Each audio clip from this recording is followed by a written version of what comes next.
Missanelli Show on the air on a Friday, or the heat index is up. So be careful out there. Ray Dunn not here today. Brendan Gunn filling in for Ray today. Now, we may have a little bit of a civil war going on. Maybe a good day for Ray to be off because a little bit of a civil war, Brendan Gunn. You see the Bill Colarulo's tweet? Yeah, he's coming at you guys, or I guess you guys came at him first. Ray did an impression of Bill predicting what the content would be for yesterday's show, where Bill would undoubtedly rip into Rob Thompson because he's a Rob Thompson hater.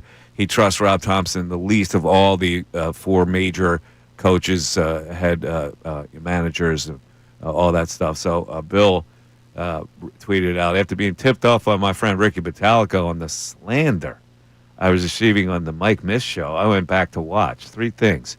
Ray Dunn's impression of me is terrible.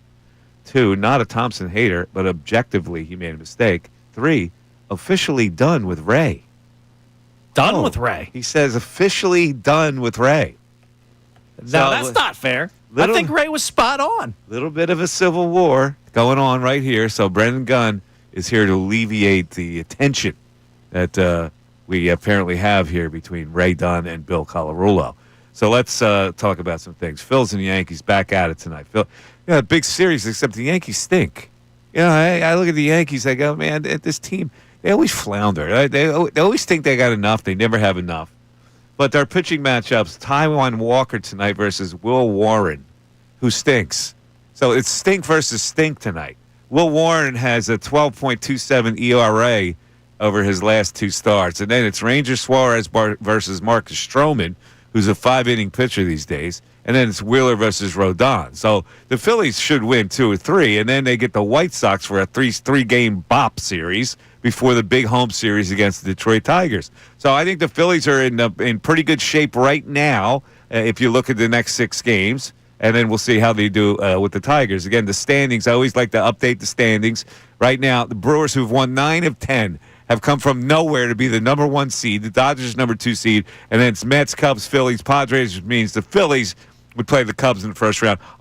This is subject to change, obviously, and it probably won't end up that way. But for right now, a daunting task. Phillies have to go to Wrigley for a 3-game series to win that series, to survive that series, and then they would get the number 1 seed, whether that's be the Dodgers or the Brewers. So how do we feel about that, Brendan Gunn?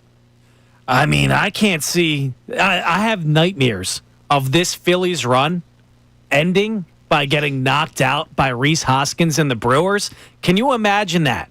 This core, Schwarber, JT, Ranger, the last time you potentially see them and they're getting knocked out by everyone's favorite Philly of all time, allegedly, Rhys Hoskins. I couldn't sleep with that. I couldn't live with that. That's your worry? That's my worry. My worry is losing to the Cubs in the first freaking round in Chicago.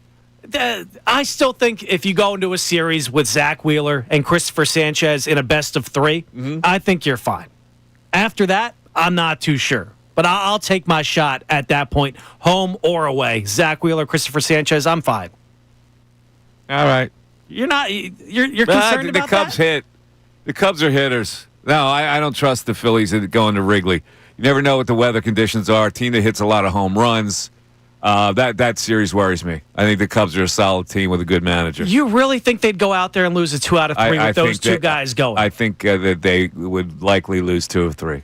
Now, if you lose one of those first 2 games, you're in trouble because right now I don't trust Aaron Nola when he comes back. Jesus Luzardo doesn't know how to pitch out of the stretch like he's a little leaguer.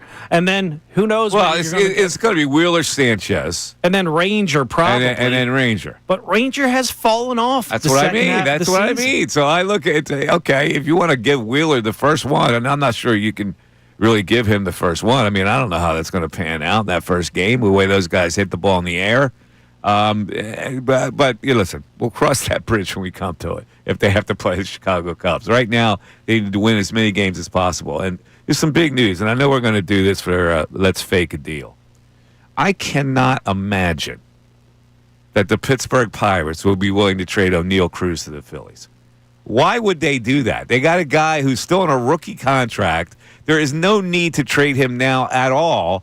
But there's a report out of Pittsburgh that says the Phillies are very interested in acquiring O'Neal Cruz, who, for my money, could be a superstar in this league. Now, hitting for average this year, but he plays the game with a definite excitement, and I think that would really add a lot to the Phillies. I just can't figure out how that would be possible that they could trade for him. Well, would Pittsburgh eventually pay him down the line? They don't have to do that now, but there's reports saying he's a malcontent out there. Maybe they want him out of the locker room. Now, do the Phillies want to take that in to their clubhouse? Who knows? I would. He's a left-handed bat. Who's not a malcontent in Pittsburgh?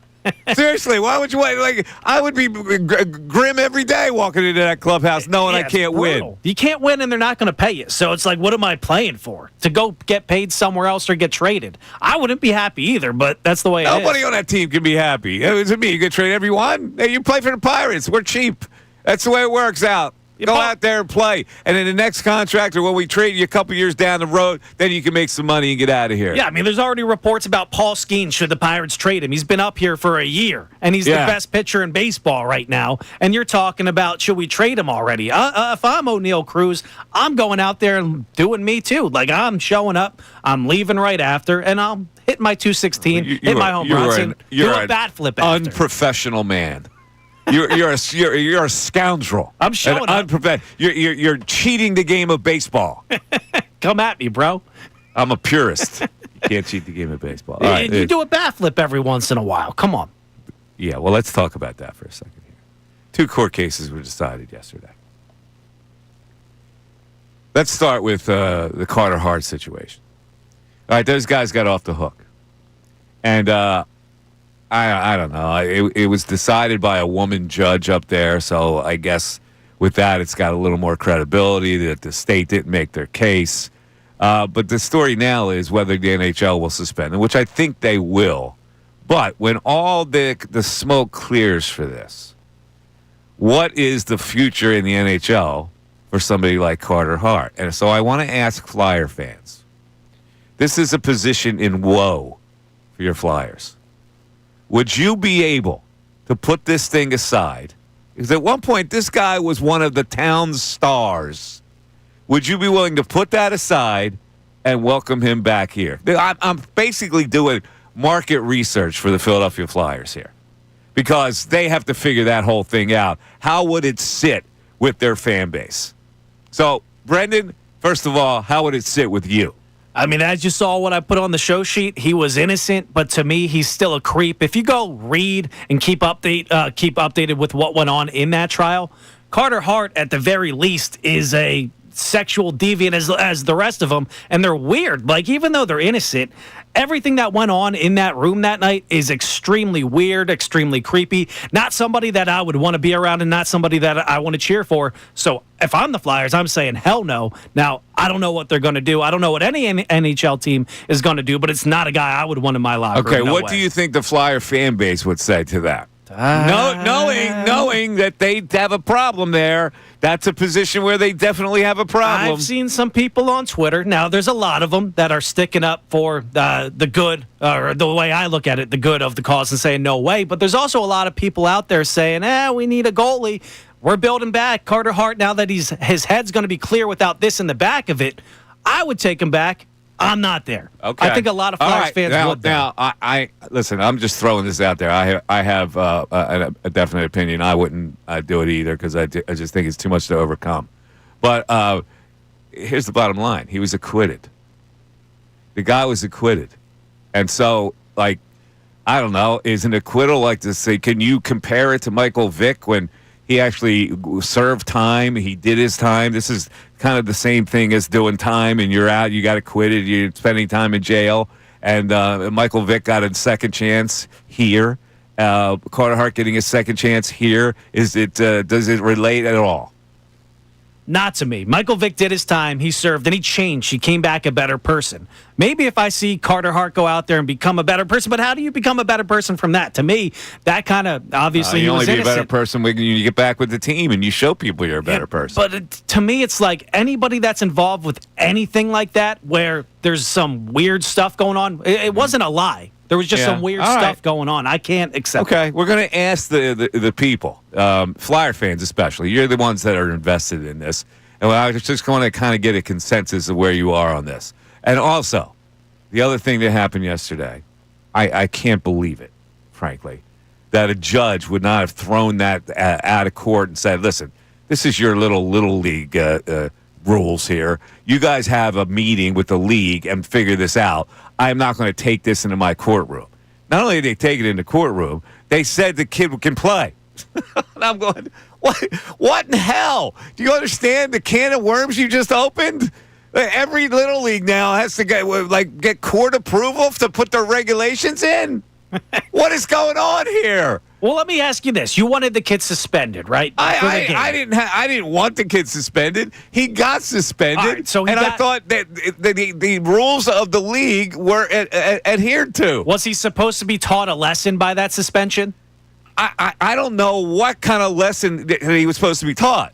It was a violation of the league rules, which they set at the beginning of the year, that if you do something like this and you get thrown out of a game, you can't play the next game. Where should the court be involved in that? It's 2025. It's 2025. Why would the court get involved in that? If I'm the judge, I go, yeah, please, I got so much stuff on my docket. Get this thing out of here. You let the league take care of it. If you want to rescind the rule, then you rescind the damn rule and let the kid play. I'm not going to put any kind of judgment on this. It's a bastardization of the court system. No, they did the right thing. Right thing. Your ass did the right thing. It's appalling, frankly. 610-632-0975. That little bastard should be thrown at. Right in ribs. Like Missanelli show. Back after this. Happy Friday, everybody. It's Bill.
is arbitrary and capricious.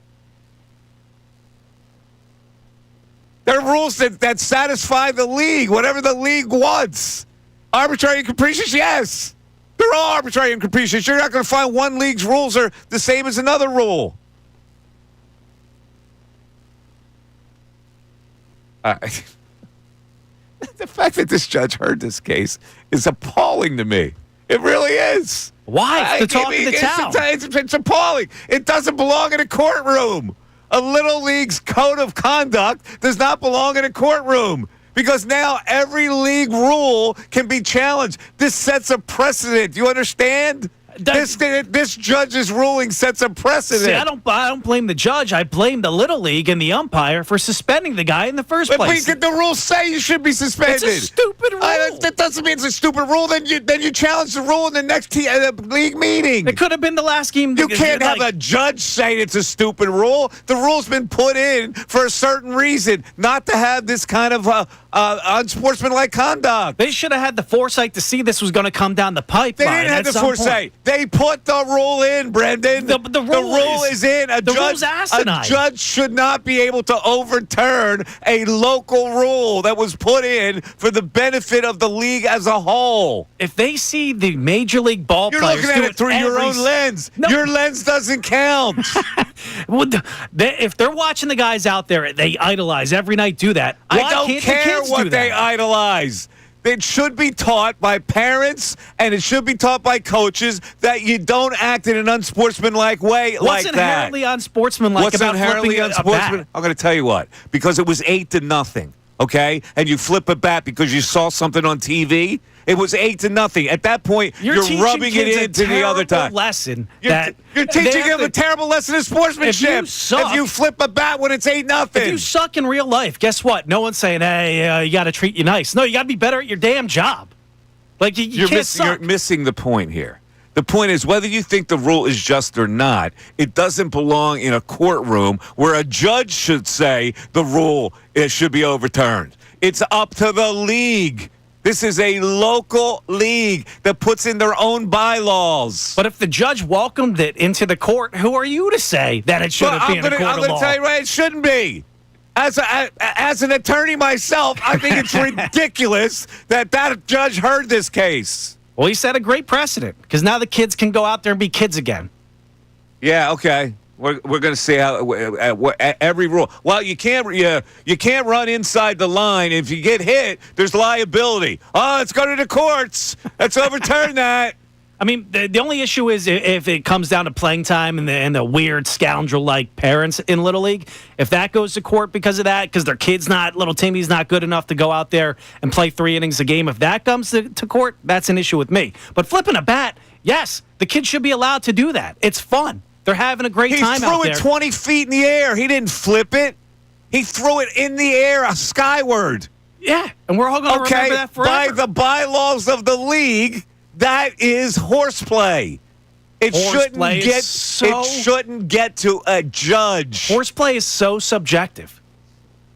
Horseplay to me is messing around on the bench. Who are the people who judge? The umpires, not the judge. Not the real judge. The umpires are the arbiters in that situation. So we're leaving up the future of a kid's ability to play Little League by He's a missing volunteer one guy game. or a guy that one is a little game second is a job. punishment that was put in the bylaws. That's ridiculous. You shouldn't have missed any time. He didn't. And he struck out twice. Yeah, they lost 10-0 last night. They got 10 runs. No, that's not enough justice for you in that one? No, my point here is that the judge should not have heard this. That sets a terrible precedent for future challenges for what's supposed to be local bylaws in a league. What else could possibly make its way up the court in the future that this set a precedent? Who knows? There could be another rule in some other league that people challenge. That with the same thing happens. I don't know. You could make up 100 different rules that could be challenged in court. In Little League, you can make up... what other rule could they possibly look up that'll go that high? Yelling at the umpire. You yell at the umpire. That wasn't a strike. You're thrown out of the game. That's a 1-game suspension. Now let's take that into court. But no one's going to disagree with that. What? What do you mean no one's going to disagree with If it? you're being a smacked ass yelling at an umpire that's doing his But second job, you're an idiot. Who determines whether it's a smacked ass? The umpires. Yeah, it's the same thing. The umpires determine this kid was being a smacked ass. The public court rules on this one, and I think the majority of people think the bat flip was all right. The majority of people yesterday did not think the bat flip was all Really? right. They thought that the suspension was merited. Now, for this father who fought for this kid to play, and the guy's a lawyer, what kind of a lesson do you think that puts down for the kid? Oh, don't worry about it. We're going to go to court. You're going to play. Well, that has nothing to, the lesson was already lost when half the people didn't want the kid to get suspended, half the people did. If his parents didn't want him suspended, the lesson's lost already. Well, what do you mean by that? I don't understand what you mean. Like the if the father, pa- if the- if the the- father's the one that took this to court. Well, regardless if he took it to court or not, if the parent disagreed with the ruling that he was suspended, there's no lesson to be learned at that point because the kid's just going to listen to his dad and say he did nothing wrong. So there is no lesson to be learned at that point. That's what I mean. There should be a lesson here. But that happened way before they went to the court. Okay, but the lesson will only stick if the kid misses a game via suspension. No lesson was put down now. He could throw his bat until his heart's content, according to this ruling. What's the lesson? I can't toss my bat The and have a lesson good time? is act with sportsmanship, where there is a code of conduct for Little League Baseball. But how Do is you he ever play supposed to- Little League Baseball? Yes. Oh, okay. Do you know what the code is? No. Well, you should look it up. Since you blindly played the Little League Baseball without adhering to the code. You put the code up like a Boy Scout? You put your fingers up? Little League people, they cite the code almost after every game. And if you look in the Little League World Series, they do the same thing. Time evolves. There's a code of conduct. The code should have changed. It's got to keep up with the times. You're an idiot. Let's go to the text. All right, let me get one up for you. We got a couple on Carter Hart, by the way, and a few on the Little League. I didn't mean to talk about this again, but I'm just stunned that a judge would put down this kind of a ruling. Stunned.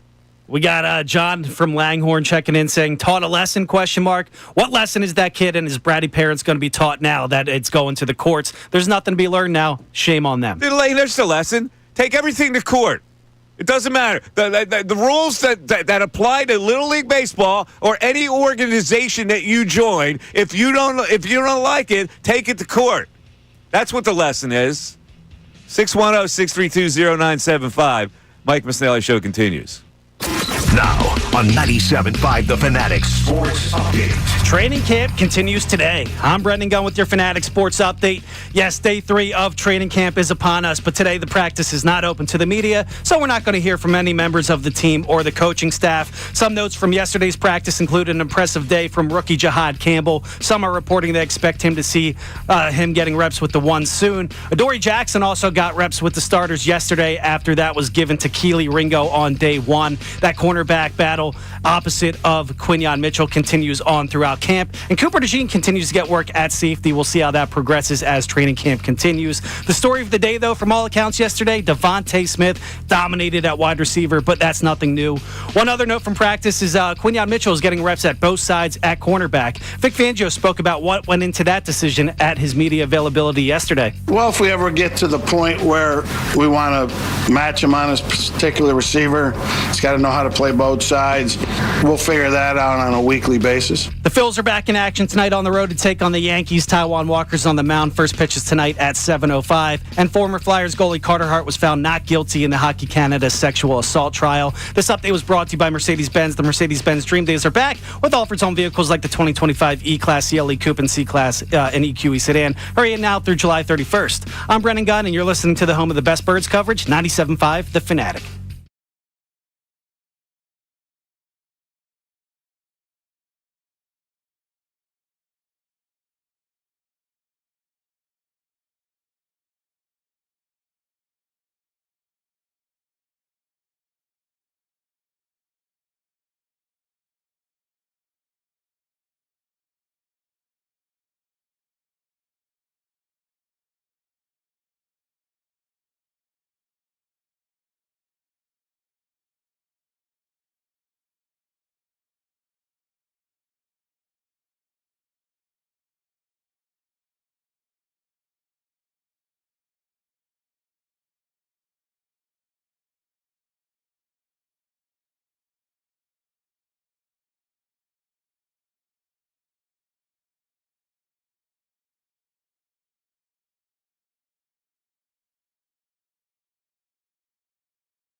Missanelli Show, 97.5 The Fanatic. Ray Dunn is not here today.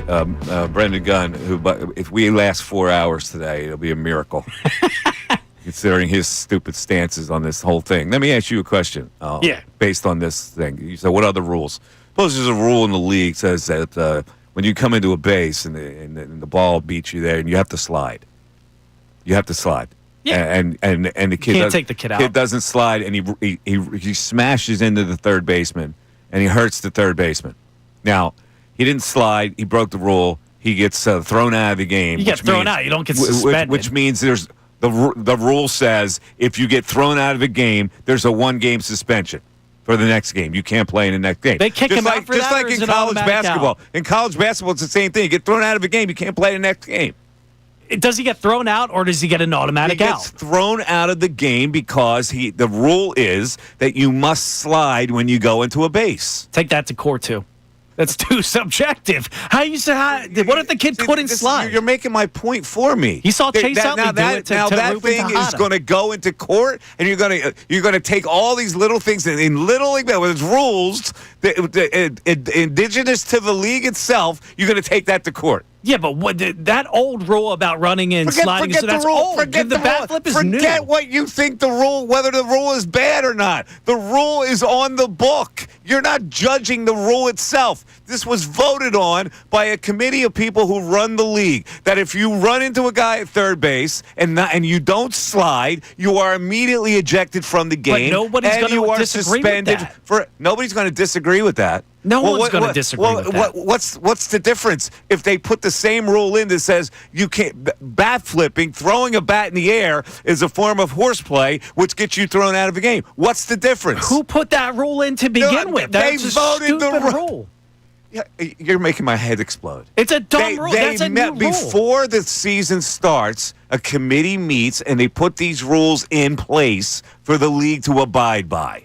That's what goes down on. So you're judging. So you should go to the meeting and say that's ridiculous. The point of the meeting is they put these rules in and they exist. They exist, but they don't go out there and execute them. Some umpires don't do anything about a bat flip. Some do. That's the point of it going to court because they're not executing the rule the same way. They're not overseeing the rule the same exact way. Okay. I guarantee there was other players out there that were bat flipping. Well, then for the people who didn't execute the rule were wrong because the rule is on the books. If the rule is on the books, it should not be arbitrary. The result should be what that umpire did the other night. If you throw a bat, that's a form of horseplay. You get ejected from the game, and you get suspended a game. Whether you think it's a bad rule or not, it's a rule that is on the books that govern that particular league. Is it going to be on the books going forward? It doesn't matter. You're putting stuff in it, it doesn't matter.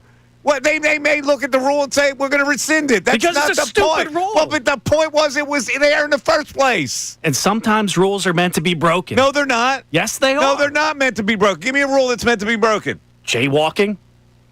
Jaywalking has a legitimate public policy. You can get injured if you jaywalk. It's a stupid rule. You never jaywalked, Mike? There's something wrong with you. There really is something wrong with you. I swear to God. Let's go back to our text. Let's go back to our text board. All right, we got a lot of people checking in on the wrong side of history on this one, checking in on your side. Let's get one up right here. About the Little Leaguer, it's typical of a participation trophy brigade going on right now. I don't like it, therefore it shouldn't be a rule. Grow up, it is a rule. P.S. I'm not telling the kid to grow up. I'm telling the producer to grow up. Yeah, well, you're not going to grow up because you're like, how old are you? 31. You're 31 going on 14, frankly. Almost back in Little League. What else do you have?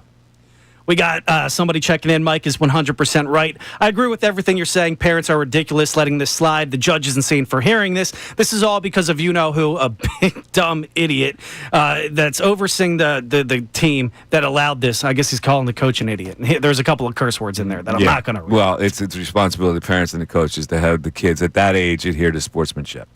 I don't care if they look at video. I don't care if they see Major League ball players do it. Major League ball players have earned the right to do it because they're freaking Major League ball players. Okay? They're not 11-year-old wannabe little punks. Why is bat flipping, why does that make you a punk? Because it says you can't flip a bat. That's But how what does that makes make you you a a punk. punk? Because you're totally disregarding the rule and the spirit of what Little League is. So, do you think a kid that's 11 years old is paying more attention to what he sees every night from the Phillies, whatever other team he likes, or the damn rules in a It Little doesn't League matter handbook? what the kid is paying attention to. It's up to the parents and the coaches to say, you don't do that. Simple as that. It's really simple as that. And if you do it, there's a rule in the league that says, here are the ramifications for it. But the issue is he's made it to July, 17th, 18th, whenever this went down. Yeah. I'm sure he You're did it in his own home league. What's the tenor of the text here? They're on your side. Almost all of them are on my side, right? Why would they be on my side? Because this stupid-ass case got to court. And I just gave you an example. If you don't slide going into third base and you get thrown out of the game, you get suspended. Now, that can go to court. But who's going to disagree with that? That's the president. If he goes out there and does that and gets suspended, gets kicked out of the game, no one's going to disagree with that because he put another child at risk of getting hurt. My kid broke his leg 2 years ago, and he can't slide because he's afraid to slide to re-injure it. That's the rationale that he takes into court. And guaranteed he'll go to court, and if he has a rationale like that, guess what's going to happen? That was going to court regardless. They didn't start a snowball effect with this. I'm saying you can make any excuse to get it into court. Exactly. Sometimes you're wrong and sometimes you're right. That's bad. Do you not understand that? We're talking about kids playing, and they can take an issue into court. That's the whole point. We're talking about kids playing. Why can't the kids be kids? We're talking about kids playing. Why can't the kids be kids? And it's going, okay, well, this parent took it to court. He took it to court. That's not kids being kids. That parent took it to court. And the frickin' judge heard the case and allowed the kid to play and issued the temporary injuction. And it's completely fine. It's appalling to me as an attorney. The kid is having fun. Shut up. I've had enough of you. Let's go to the phones. Let's talk to Chris in Nazareth. Chris, you're on 97.5 The Fanatic. Chris. Hey, Mike, how are you? What's up, Chris? Hey, I agree. Hey, look, I coached for 10 years, Little League, Babe Ruth, and Legion. Our Little League was affiliated with the National Little League. They have a rule book, and the rule book's there for a reason, okay? It doesn't matter what base you go into. If you run into a guy, you're getting tossed and suspended. Yeah, I just thought that as an example, but that's another thing. That's another thing that you could take to court now because of the precedent this idiot set. And as far as throwing the bat, and it's the rule is there for a reason to teach them the proper. You got to remember, these kids are 11, 12, 10 years old. Okay, they're learning the game, so they have to learn how to slide, how to not throw the bat and be an idiot. Okay, and it's and the rules force the coach to teach, not just throw them out there and say do whatever the hell you want. And you have a lot of parents that think their kid is God's gift to baseball. Yeah, so, listen, the rationale for the rule could be many things, this horseplay rule, right? If you throw a bat high in the air, you never know where that bat's going to bounce. Maybe the safety element is part of the rationale of this rule. Whatever it is, it doesn't matter. The rule's on the books. Not every league has a dugout. So if you got a kid on deck and he throws the bat and the kid catches it in the teeth. Yeah, well, that's what I'm saying. The whole idea. It's why it's a vague rule. It's intentionally put on the books vague because maybe it covers everything. And the rules in place at that level are for the coach to teach these kids how to play the game. Yeah. You know, we used to have special drills. Let me ask you this, Chris. How does the parent come off now for taking this thing into court? An arrogant idiot. I can just see it. Okay? Yeah, and you know what, Mike? When I coached, my parents all knew, because I used to have a meeting before the season started. I am the captain of the ship. What I say goes. I don't want to hear you coming up to me after the little game. Punks. You listen to the adult. That's right. You listen to me. And you know what? You little bastards. Let me tell you, little bastards, something else. This is not a democracy.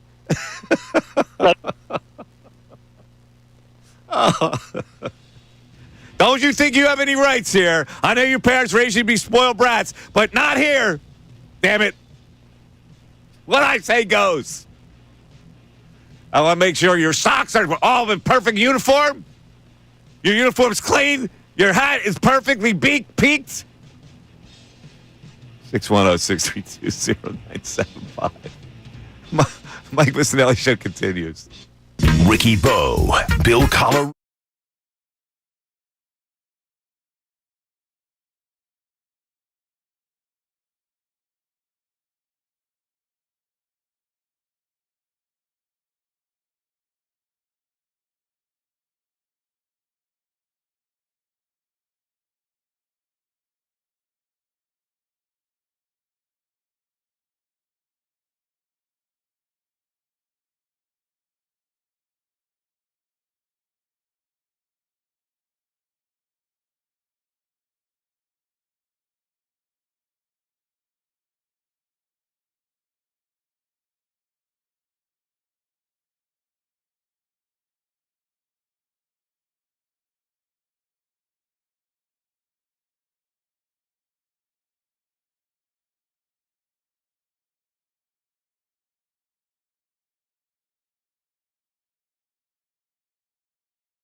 Kicking around some legal topics here early in the show. We'll get to our Eagles training camp updates and, let's fake a deal at 11 o'clock and a lot of other things. Hulk Hogan and all kinds of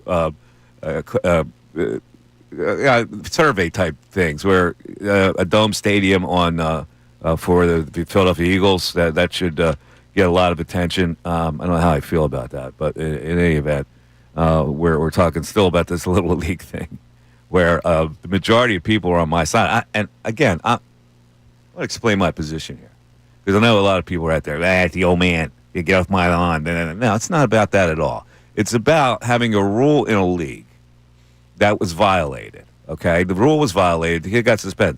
Tough noogies. You're going to miss the playoff game. It just so happened you did it, and the next game was going to be some kind of a tournament game. What rule did he explicitly meet? Hold it. I'm not asking anything from you right now. You don't have to blurt in. I'm on a roll here. All right? You don't blurt in when I'm on a roll. What's going on with you? All right, now where was I? The point is that the rule was on the books. The umpires huddled. They said he violated the rule. That means he has to get ejected from the game. When you get ejected from the game, you have to get a one-game suspension, which means you miss the next game. All right? The umpires determined that. Now, my problem is it gets to a court level, which sets a terrible precedent. Because people are going to cite this. Well, this judge did this. So this other unjust rule we have in Little League Baseball, now we're going to take to court. That's not good for anybody, Brendan. Okay? There. Now you can speak. What rule did he explicitly break? The horseplay. It doesn't say in the rules that a bat flip is horseplay. Okay, well, maybe they, in the next league meeting, if they don't want a bat flip, they specifically put bat flip in the language. Exactly. For the time being, horseplay, the umpires determined, included what that kid did by lofting the bat 20 feet in the air to make the score 8-0. But by on the way, their website, the official Little League website, they have videos of kids bat flipping. I get it. I understand that that's a conflict, and they should take those videos down.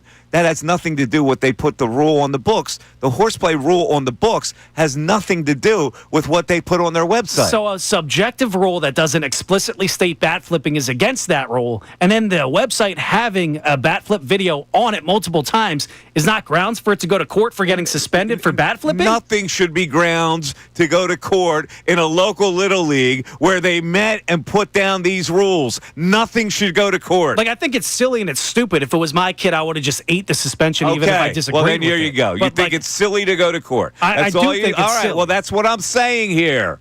But I can see a world where people don't. Like, if there's anybody out there that thought this should go to court, I don't know what to say to you. I really do not. This is one of the most ridiculous things I've ever seen, that this parent would take this to a court level to get a temporary injunction so his 11-year-old bratty-ass kid could play in the next game. It's appalling to me. All right. Let's go to the text board, because we do have a lot of text on Carter Hart, right? Yeah, What I'll do they get, say I'll get a about Carter Hart one up for you. Let's see. All right, first one in on the Carter Hart said, Carter Hart is a scoundrel and a creep, and I don't need him on the Flyers. I cannot root for that guy. Okay. Anybody else say they would root for him and We also welcome him back?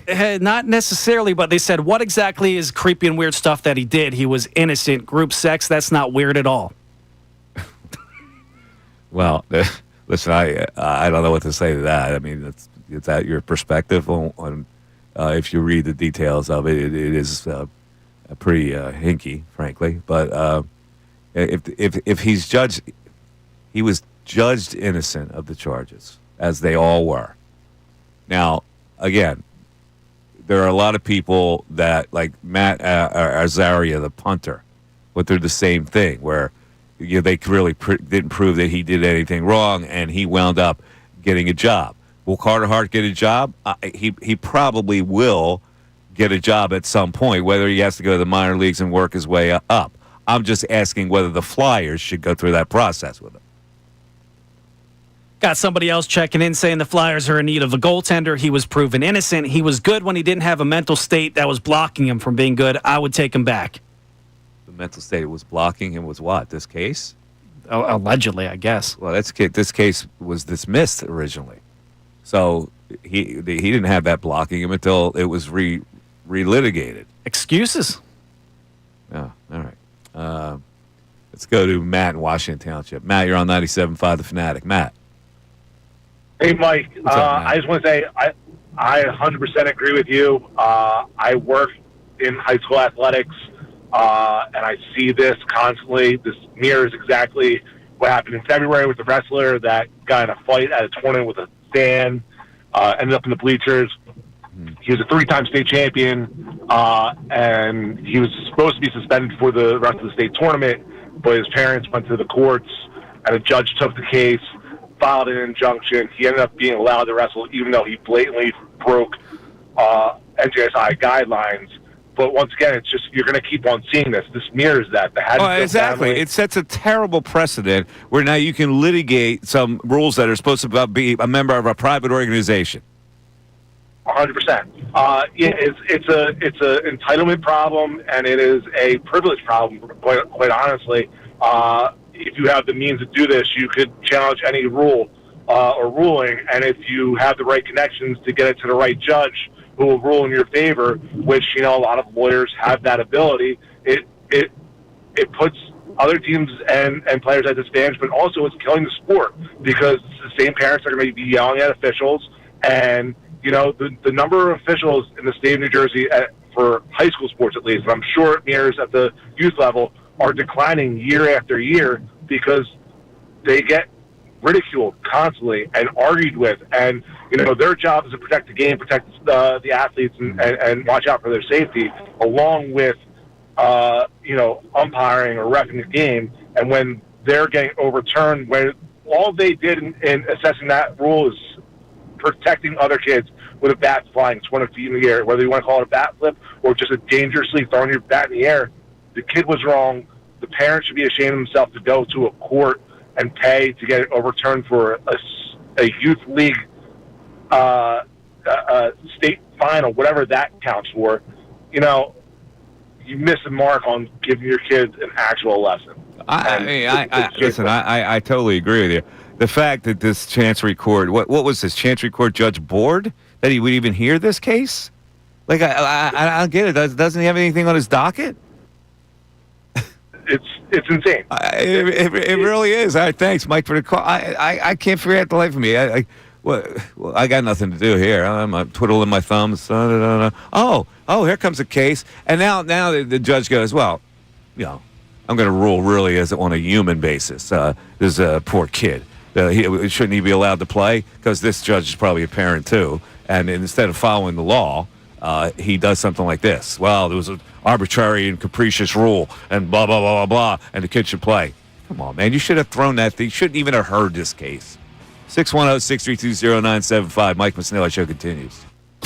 Now on 97.5 The Fanatic Sports Update. Another day of training camp. I'm Brendan Gunn with your Fanatic Sports Update. Yes, day 3 of training camp is upon us. Today's practice is not open to the media, though, so we're not going to be hearing from any Eagles today. Some notes from yesterday's practice include another impressive day from rookie Jahad Campbell. Adoree Jackson getting reps with the first team at cornerback opposite of Quinyon Mitchell. Keely Ringo got those reps with the starters on day 1. And Cooper DeJean continues to get work at safety in the base package. The story of yesterday, though, from all accounts, was Devontae Smith having another dominating day at wide receiver, but that's nothing new. One other note from yesterday in the earlier practice, Quinyon Mitchell was getting reps on both sides at corner. Vic Fangio spoke to the media yesterday and said, this is why. Well, if we ever get to the point where we want to match him on his particular receiver, he's got to know how to play both sides.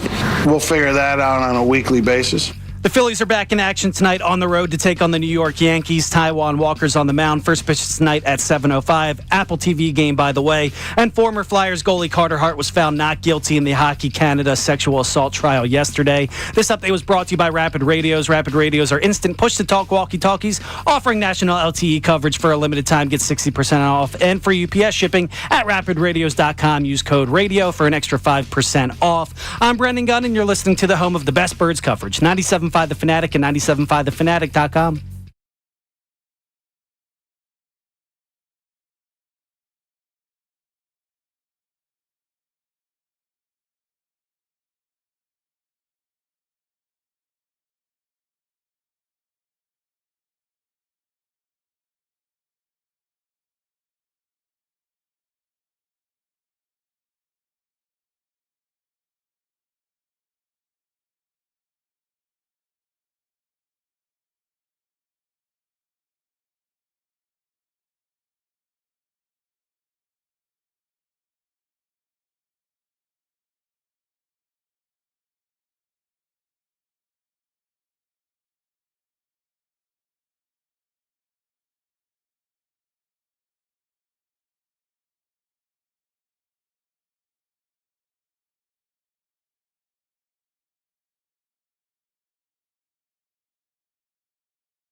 5. It's the 11 o'clock hour. We're going to go with Let's Fake a Deal. We have another deal for you to comment on with the Philadelphia Phillies, who play the Yankees tonight in a 3-game series. First of a 3-game series. Taijuan Walker. Always interesting to see Taijuan throw. And then we're going to talk some Eagles and the progress that was made, the camp reports. We don't have our camp report for today, obviously, because it's going on. They have a day off, I think, Sunday, so a couple days' worth of camp. But yesterday was some highlights that we'll go over. In the meantime, we're talking about the litigious nature of our society, even in Little League. Oh, my God. You don't agree with the rule? Your kid gets suspended? Take it to court. There's always an idiot judge that'll hear it. See, I think that's too far, taking it to court, but I disagree with the suspension. Going all the way to the court, it seems like a Karen kind of move to me, but... You disagree with the rule. Yeah. That is not even close to the issue we're talking about here. Yeah, it's going to the court. The rule, if you were concerned about the rule, you should have been at the league meeting when they started. It's not my Little League. Okay, well, if it's not your Little League, then shut the hell up. That's what I say to you, because it was somebody else's Little League, and somebody else's Little League, they had a league meeting, and they put in some bylaws that the kids had to adhere to. No horseplay? That is so just out there. It's vague. It's vague. They needed to be more specific. I'll agree with that. But as long as the umpires congregated, they talked about it after this kid did it. They said, it really applies to horseplay. So we're going to have to throw the kid out of the game, and that means a 1-game suspension. And you're sitting there going, well, that's unjust. Well, it's the rule. See, I disagree it's the rule. The rule is way too subjective to enforce. No, you mean it's too objective to enforce. If it was subjective, it would be pointed. It's an objective rule. Horseplay is objective.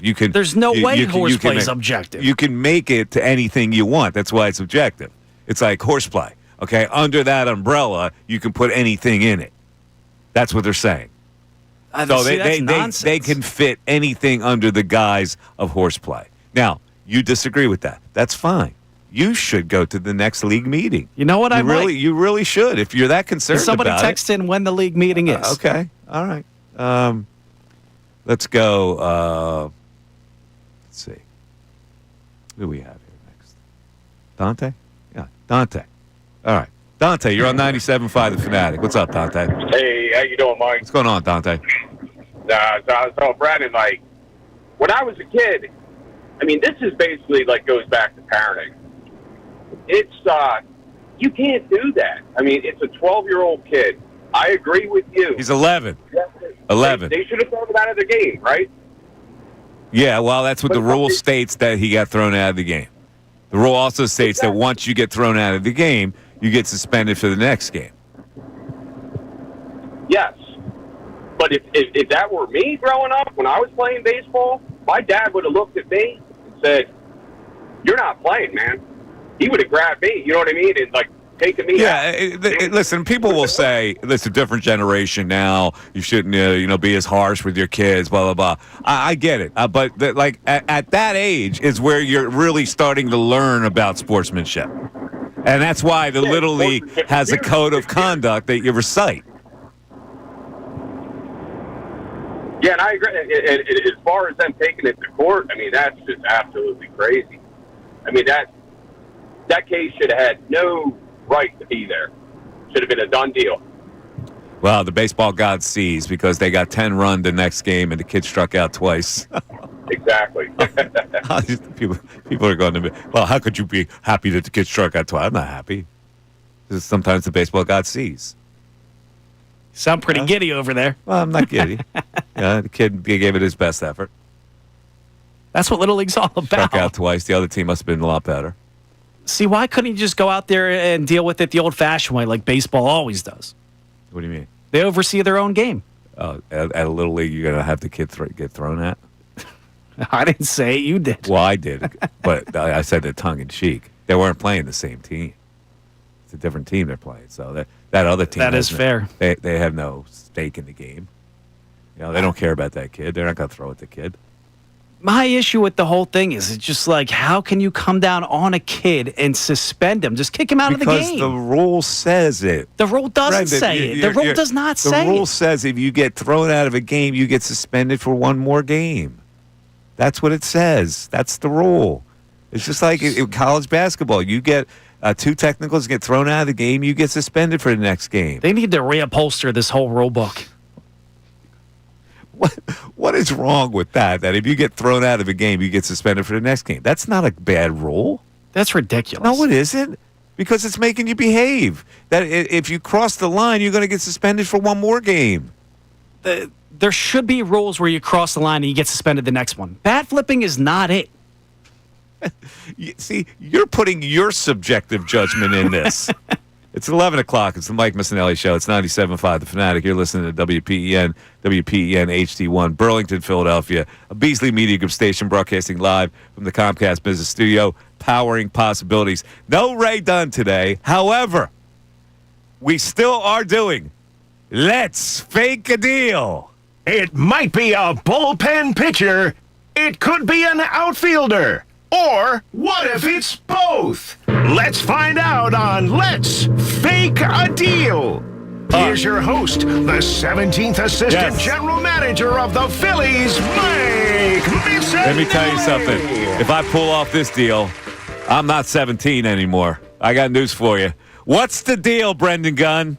Yes, today's deal it's something that came to fruition yesterday on the Twitter sphere. The Phillies would acquire outfielder O'Neal Cruz from the Pirates, and the Pirates in return would get a hefty price tag back. Aiden Miller, the second-ranked prospect in the Phillies pool, Justin Crawford, the third-ranked prospect in the Phillies pool, and Mick Abel, who's no longer a prospect anymore, but 3 of the top 5. I cooperated with Ray Dunn. I thought it would only take 2. He said no. It's definitely going to take 3 of the top 5 guys. What do you think? Let me tell you something.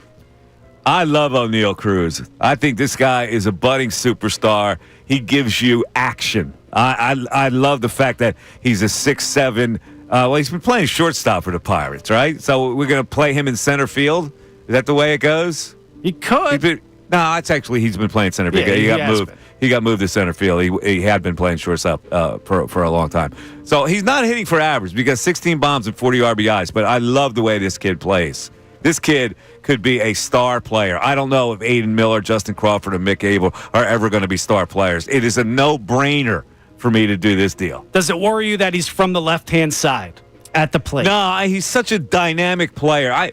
When you have dynamic players sprinkled in your lineup, you have energy. And so, therefore, I would listen. They started out with Brandon Marsh as a left-handed hitting center fielder, right? And if they bring up Justin Crawford, he's a left-handed hitting center fielder. I'll take O'Neal Cruz any day of the week over any of the guys that I'm playing, that I'm trading for, now, even collectively. Does that limit what you can do as far as getting a bullpen arm? Like, is that your only move? Well, it probably does. But now, this is what you have to. You're getting a potential star player. Okay, if you just get a right-handed bat, it's not going to be a potential star player. This guy is a potential superstar player that you're acquiring. Yeah, and you're not going to see Marsh at the cleanup spot or whatnot. You're not going to see JT at 5. Yeah. Now, what you're going to have to do is bite the bullet and have a platoon in left field that you think is good enough, probably with Brandon Marsh and Otto Kemp down the stretch here. Yeah, I can live with Brandon Marsh in left field, though. He's not a butcher in left field like he is in center field, so I can live with that. And he's going to get the majority of at-bats anyway, being a left-handed hitter. Now, do you worry about a guy that maybe has an attitude problem coming into this clubhouse? No, because he's with listen, the reason why you have an attitude problem is you play with a crap team. You can have an attitude problem playing with a crap team because it's day after day after day. You know you can't win anything. And so, like if you get to a really good team, all of a sudden your attitude goes way up. I think you'll be fine. Now, is it like a beggars can't be choosers situation where your 3 power bats are pretty much going to be all from the left-hand side? It's going to be Harper, it's going to be Schwarber, it'll be Cruz. It's not an ideal situation, but what right-handed hitter are you going to acquire? Just Suarez, I guess, from the Diamondbacks, and you kind of have to redo everything. You have to have 3 position changes if you do that. Yeah, so, Harper would have to go back to the outfield. This guy is a young star who doesn't make any money. You know? To me, it's a no-brainer. Now, it doesn't bother you. Would you try to convince him to go Tait instead of Aiden Miller? Or are you just I willing would move try to off make of the best deal possible. But listen, if the Pirates are going to trade O'Neal Cruz, they're going to get a ton of great offers. So you can't insult them. Like, this is a pretty good offer. Their second-ranked prospect, their third-ranked prospect, and Mick Abel was their fifth-ranked prospect. If they come calling asking for Andrew Painter, is that a deal breaker? If I have to put Andrew Painter in, it would be Andrew Painter and Justin Crawford. Yeah, say you do that. Only two of them. Painter and Aiden Miller for O'Neal Cruz? Would you do it? Absolutely doing it. Do it. I mean, that's your top two guys. I'm absolutely doing it. You don't think that messes things up for years to come? I'm absolutely doing it. This guy's a young, budding superstar. He runs. He hits for power. Like, when you're talking about a player who can do everything, this guy can. He's got a great arm. Is this a, not career, but 10-year making move for a Dave Dombrowski? Like, will this define his era as a Phillies GM, Hobo, whatever you call it? I think it will. I think it will. Better or worse? I think it has to. But listen, we're going to put this out to the people. Like, I read this today, and I go, oh, come on. I mean, this is a done deal. I don't care how many prospects I'm giving for O'Neal Cruz. I mean, he's a guy that can go out there and get you 25-plus home runs on the season any given year, and he's cheap. Steal you 40 bases. Like, what's the upside of a Justin Crawford, right? Like, you hope he can go out there and be... that's a nice player. I think Justin Crawford could play in the Major League to be a starting center fielder for a long time. But O'Neal Cruz. This guy has power. Justin Crawford doesn't have power. This guy slings. So, all right, we'll see if people agree with that. 610-632-0975. That's how you get in. It's the Mike Missanelli Show. It's right here on 97.5 The Fanatic. Philadelphia Union Soccer.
Missanelli Show. Let's talk some Eagle football here. Let's go over some of the progress that we're seeing in training camp. The first thing is that one of the main talking points out of camp so far is how great Jordan Davis looks physically. Apparently, he's lost like 26 pounds. He weighs in at 330 right now, and according to witnesses, based off the first couple of practices, he seems to have a higher motor. He doesn't rest his hands on his hips as much in between plays. He's able to complete the post-team drill sprint, unlike a lot of last year. So there you go. That's big if he's in the middle.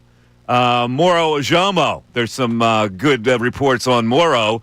In fact, Jalen Carter participated yesterday, even though he's out with a shoulder injury. And Gabe Hall is in the mix, but the filling Milton Williams' position, Fangio said the snaps will be divvied up between Ojomo, Davis, rookie Ty Robinson, the kid out of Nebraska, and maybe one of several young players vying for the fifth spot, like the Thomas Bookers, Byron Young, and Gabe Halls of the world. Big day yesterday for Devontae Smith. He was a workhorse, apparently. He did a bunch of, as they say, Smitty things to get open on short routes, and quarterback Jalen Hurts, in turn, hit him in rhythm. Hurts may have gone to the well one time too many when he forced a pass to a covered Smith over the middle. There was pressure, but Hurts' pass was late, and linebacker Zach Bond deflected it to the ground. Jahan Dotson was busy yesterday. Caught a number of short passes as the first-team offensive slot receiver. His best grab came on the outside with the second unit. He ran a slant, and Tanner McKee knifed a pass in between two defenders for a nice gain. Everybody loves themselves some Tanner McKee, man. I was hoping the Jets would trade for him after that news yesterday. Yeah. Give us a third rounder. Tanner McKee, got to keep him as a backup. Tanner McKee. Battle Royal back at the back line on defense. The day after Sidney Brown and Keely Ringo got first nods at safety and outside cornerback, they went with Makuba and Adoree Jackson with the first team yesterday. They were sharing reps, so that's still wide open. Brown and Makuba has to seize the position right now, and they're also going to have my man Cooper DeJean back playing safety a little bit. At the linebackers position, Jahad Campbell was clear for practice at the start of camp, surprising a lot of people. He's been paired with fellow rookie Smail Mondon as the second unit linebackers. And right now, Jeremiah Trotter Jr. is in there with Zach Bond. So it looks like the linebackers are pretty deep, that position.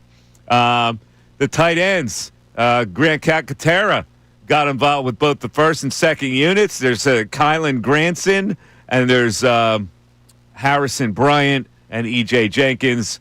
Quarterback Kyle McCord was throwing to a bunch of those guys. And Kyle McCord looks like he's got the edge on the third string. Dorian Thompson-Robinson threw behind running back Kellen Robinson on a throw that was broken up. Running back A.J. Dillon flashed some soft hands on a swing pass out of the backfield. McKee threw behind Jenkins when he was pressured off his spot. Receiver Danny Gray was a popular target for McKee. Danny Gray. Second-year receivers, Aeneas Smith, Johnny Wilson, haven't seen the ball much yet, but they are listed on the depth chart as firmly entrenched in as a backup to, one to Dotson and another to A.J. Brown's position. What else? I guess that's about it from yesterday. Jalix Hunt's looking good. Yeah, I mean, you're going to need a big camp out of Jalix Hunt, big year out of Jalix Hunt. The position I'm paying most attention to is that cornerback spot, Keely Ringo and Adoree Jackson. My biggest fear is you're going to get a winner by default, and neither of them are going to be that great, and they're out there on an island. Like, Keely Ringo got the run with the ones on day one, and he was getting burnt by A.J. Brown. That's fine. Everybody does that. He's probably top 3 wide receivers in the NFL. But he was also getting burnt by journeyman Terrace Marshall, who's out here from his journey with the Panthers, Raiders. First year here, he was toasting Keely Ringo. And now Adoree Jackson's out there. He has 4 career picks in 8 years. Like, he's nothing special either. And they're two different kind of corners. Like, Ringo, he's 6'2", 200 pounds. Adoree Jackson's 5'11", 185. Like, they're two different styles. So what kind of style does Vic Fangio want? I'm just scared it's going to be winner by default. I think Fangio wants Keely Ringo to win the job, and I think he's just waiting for him to flash. Do you think he has it in him? I don't know. We'll see. It's early in camp. It's early. We might see it. We might need to see him in preseason games. to see how that's going to work out. But I think he's going to get the first shot. Anyway, Jeff Carr of CBS Sports has the predicted depth chart already. And it's only 2 days into camp. Obviously, a quarterback, Jalen Hurts, Tanner McKee, the running back, Saquon Barkley, and A.J. Dillon with Will Shipley will be the backups. The wide receiver, A.J. Brown, and the backup at his spot is Johnny Wilson. Wide receiver, Devontae Smith. The backup is Terrence Marshall Jr. at his slot. Wide receiver, Jahan Dotson, and Nia Smith will be the backup there, according to Mr. Carr. Tight end, Goddard Kakatera. Left tackle, Mulata with Kendall Lamb and Miles Hinton. Left guard, Landon Dickerson. Brett Toth will he be his backup. The center, Cam Jurgens. Drew Kendall, the draft pick, along with Trevor Keegan, will be the backup at center. Right guard, Tyler Steen looks like he'll get the nod, with Kenyon Green, Matt Pryor, Holland Pierce as the potential backups. Right tackle, Lane Johnson, Darian Kinyard, and Cameron Williams are the backups there. If you go to defense, let's see. First of all, the 53-man roster has a total of 25 players on offense and 27 players on defense. Nolan Smith as a pass rusher. His backup, Azeez Olajari. Defensive tackle, Jalen Carter, Moro Ajomo with the backup. Defensive tackle, Jordan Davis, Thomas Booker, Ty Robinson will be the backups in a rotation there.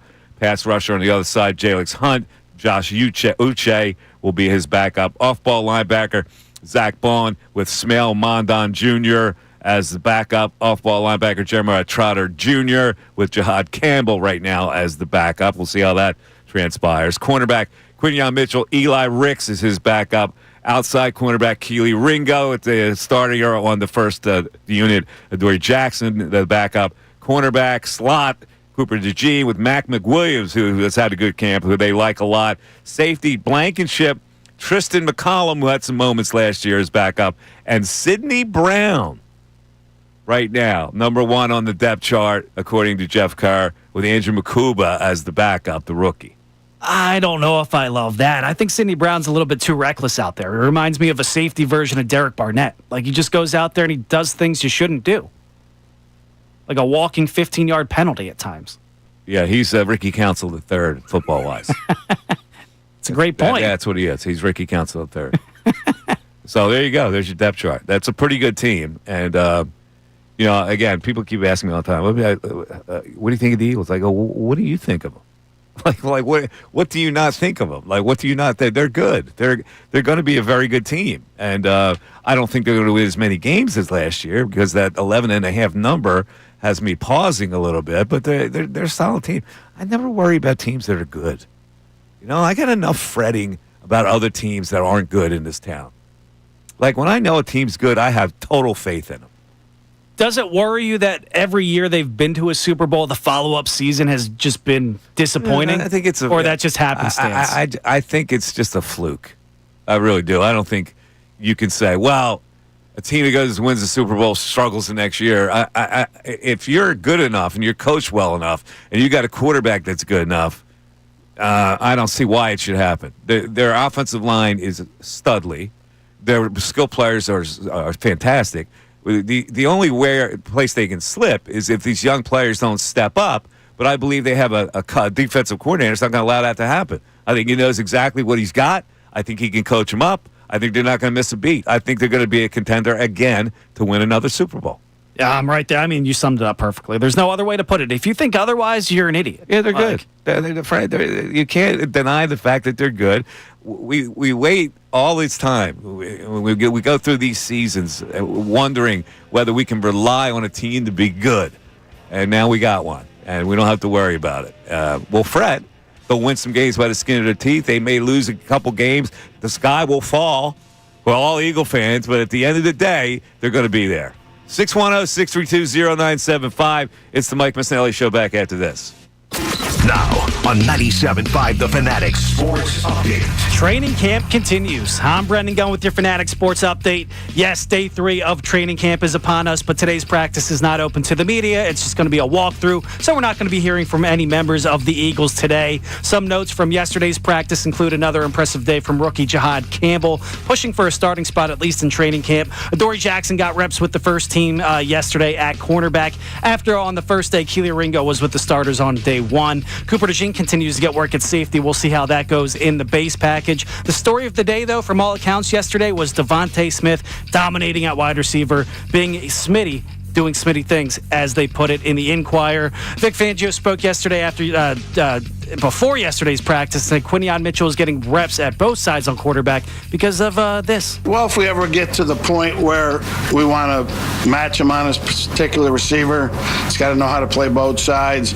We'll figure that out on a weekly basis. The Phils are back at it tonight in New York to take on the New York Yankees. Taijuan Walker's on the mound. First pitch is tonight at 7:05. Unfortunately for a lot of old folks out there, it's an Apple TV game. And yesterday, former Flyers goalie Carter Hart was found not guilty in the Hockey Canada sexual assault trial. This update was brought to you by Rapid Radios. Rapid Radios are instant push-to-talk walkie-talkies offering national LTE coverage. For a limited time, go to Rapid Radios now for free UPS shipping.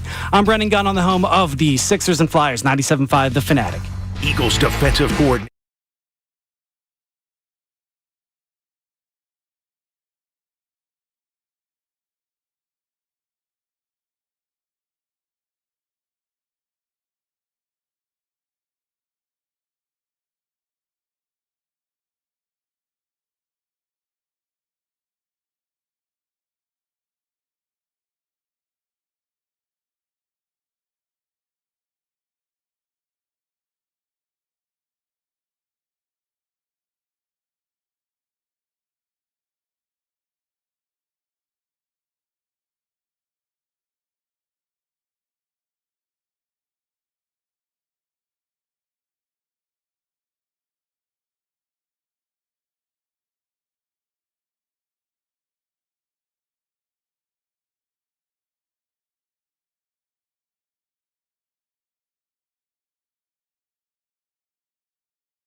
97.5 The Fanatic.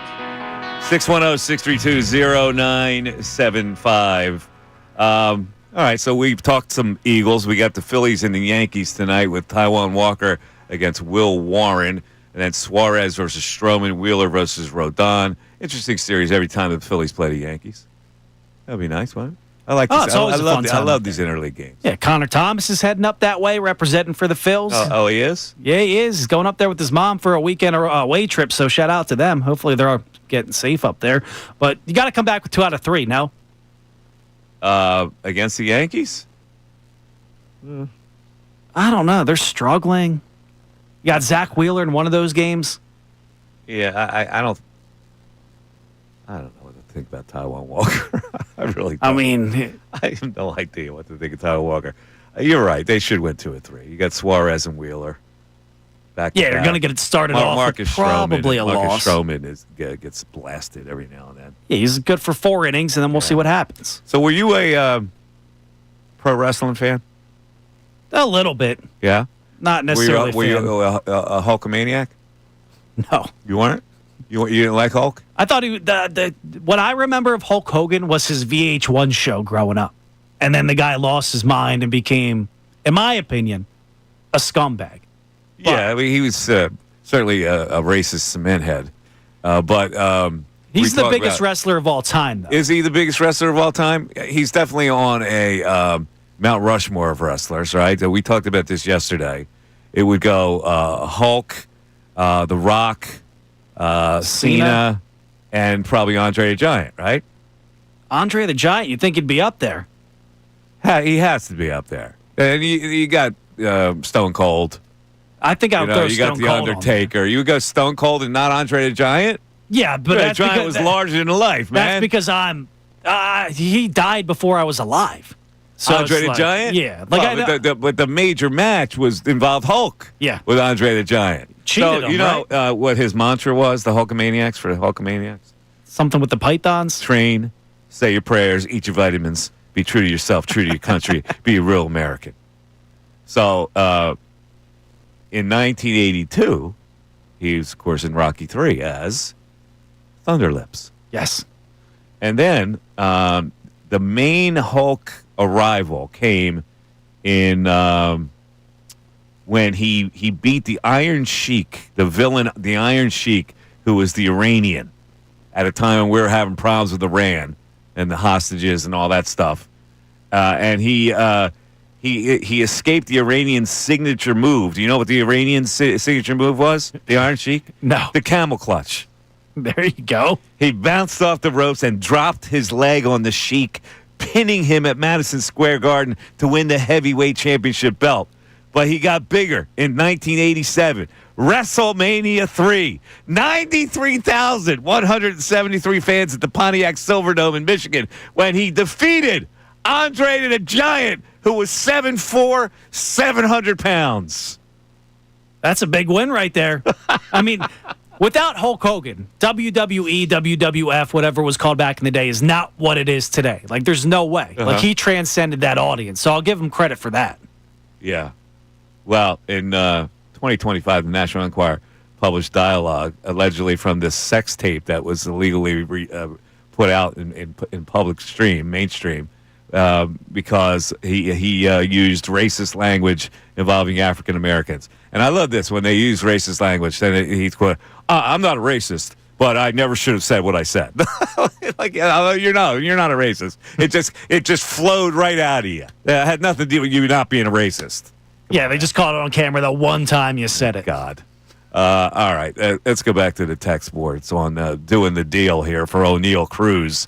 It's got to be 100%, right? You'd think, but we're going to start off with somebody who says just what this lineup needs. Another left-handed hitter with the .219 average who already struck out 123 times this season. No thank you.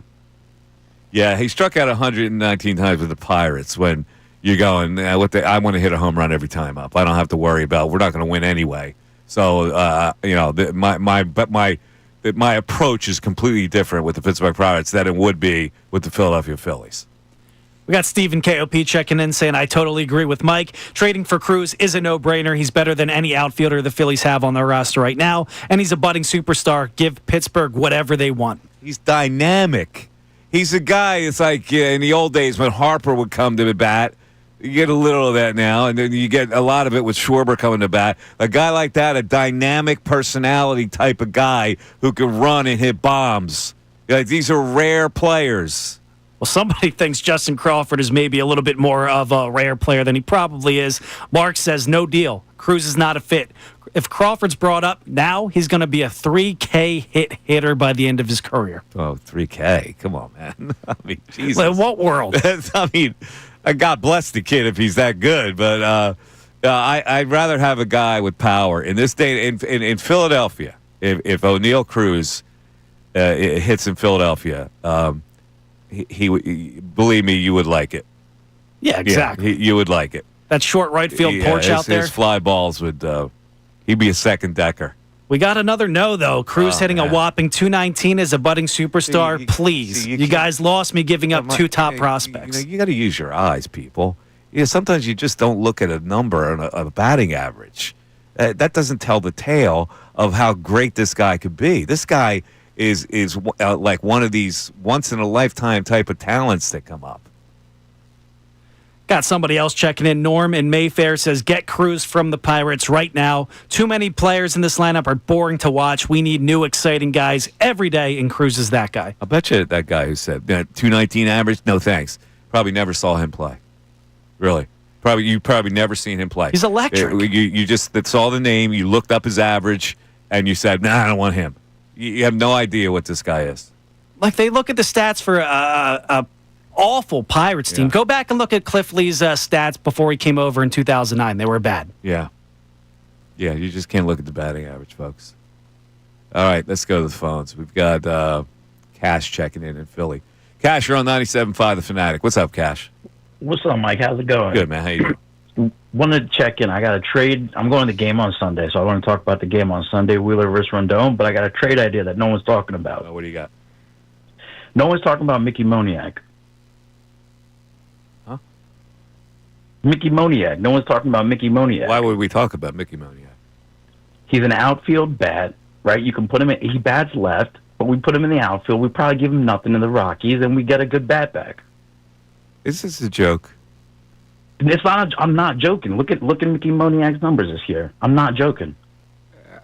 Come on, man. Seriously, I don't want Mickey Moniak.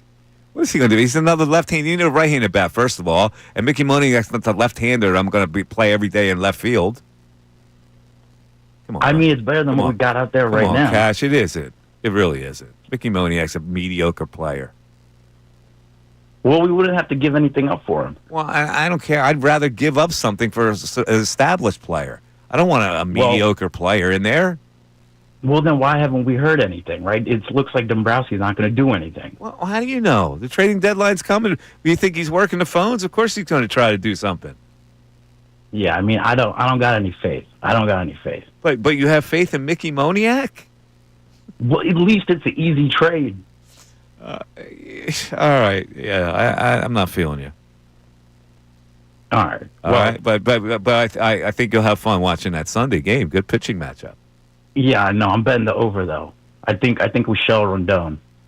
Yeah, you're gonna go over on I think that. we shell him. Okay. I think I'm seeing a Harper home run, and I'm gonna call it out. I'm gonna call it something special. I got a Max Kepler home run Sunday. Bet it. Cash, you're the best. All right, Mike. Get out of here. See, I don't know if people. Moniak? I don't know if people are messing with me. Why do people romanticize the idea of getting guys like a Moniak back here, a Ben Simmons back here? Like, it's not some fairy tale ending. He is hitting 270 with 15 home runs this year. Mickey Moniak's going to be the savior that we need? No, that's not good enough. That's a mediocre acquisition. That's terrible. He's a lefty. He's not O'Neal Cruz who can come in here and hit you 25, 30 home runs, and he's going to be here for the future. Like, if you're going to do a lefty, go out there and make sure it's a guy that can be a superstar potential. A lot of people going up to the Yankee game, huh? Up there, Yankee Stadium. That's a 105 Saturday game, by the way, and 135 Sunday game. 2-day games. Yeah, well, that's good if you're going to the Bronx. You know, 2-day can games. get out. It's a little safer. In the It's Bronx. not the best up there.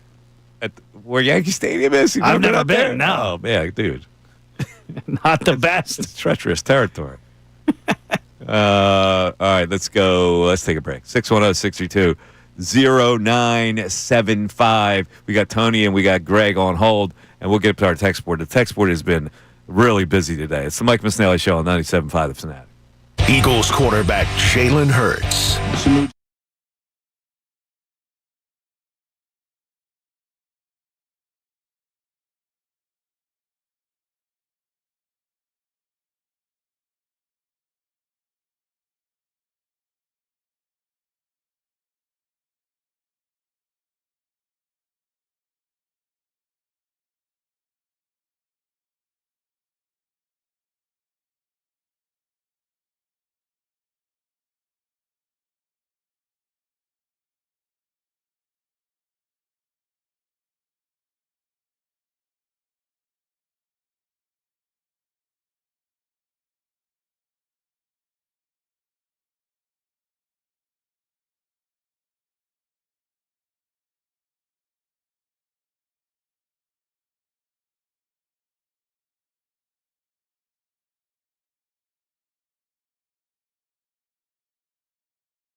Reading yet another story about Ben Simmons.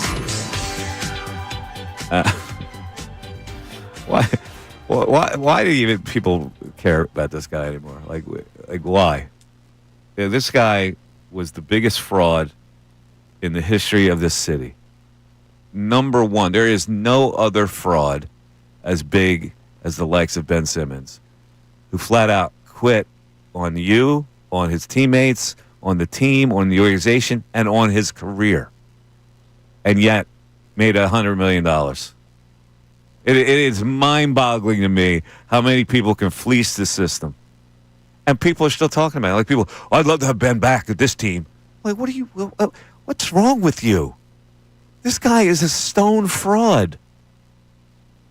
You read this story? Yeah, it's awful. Like, they romanticize the idea of bringing this guy back here, like he's going to come back and they're going to complete the process and it's all going to work out and Embiid's going to stay healthy and Simmons are going to link up again. It's going to be fine. Ben Simmons is a piece of trash who weaponized mental health to go out there and try to get money when he just didn't want to play for the Sixers anymore. I'm not going to sit here and say weaponized mental health, but I can tell you flat out that this guy did not want to play basketball and found a way to fleece the system by just collecting money, and not willing to put in any effort for his career.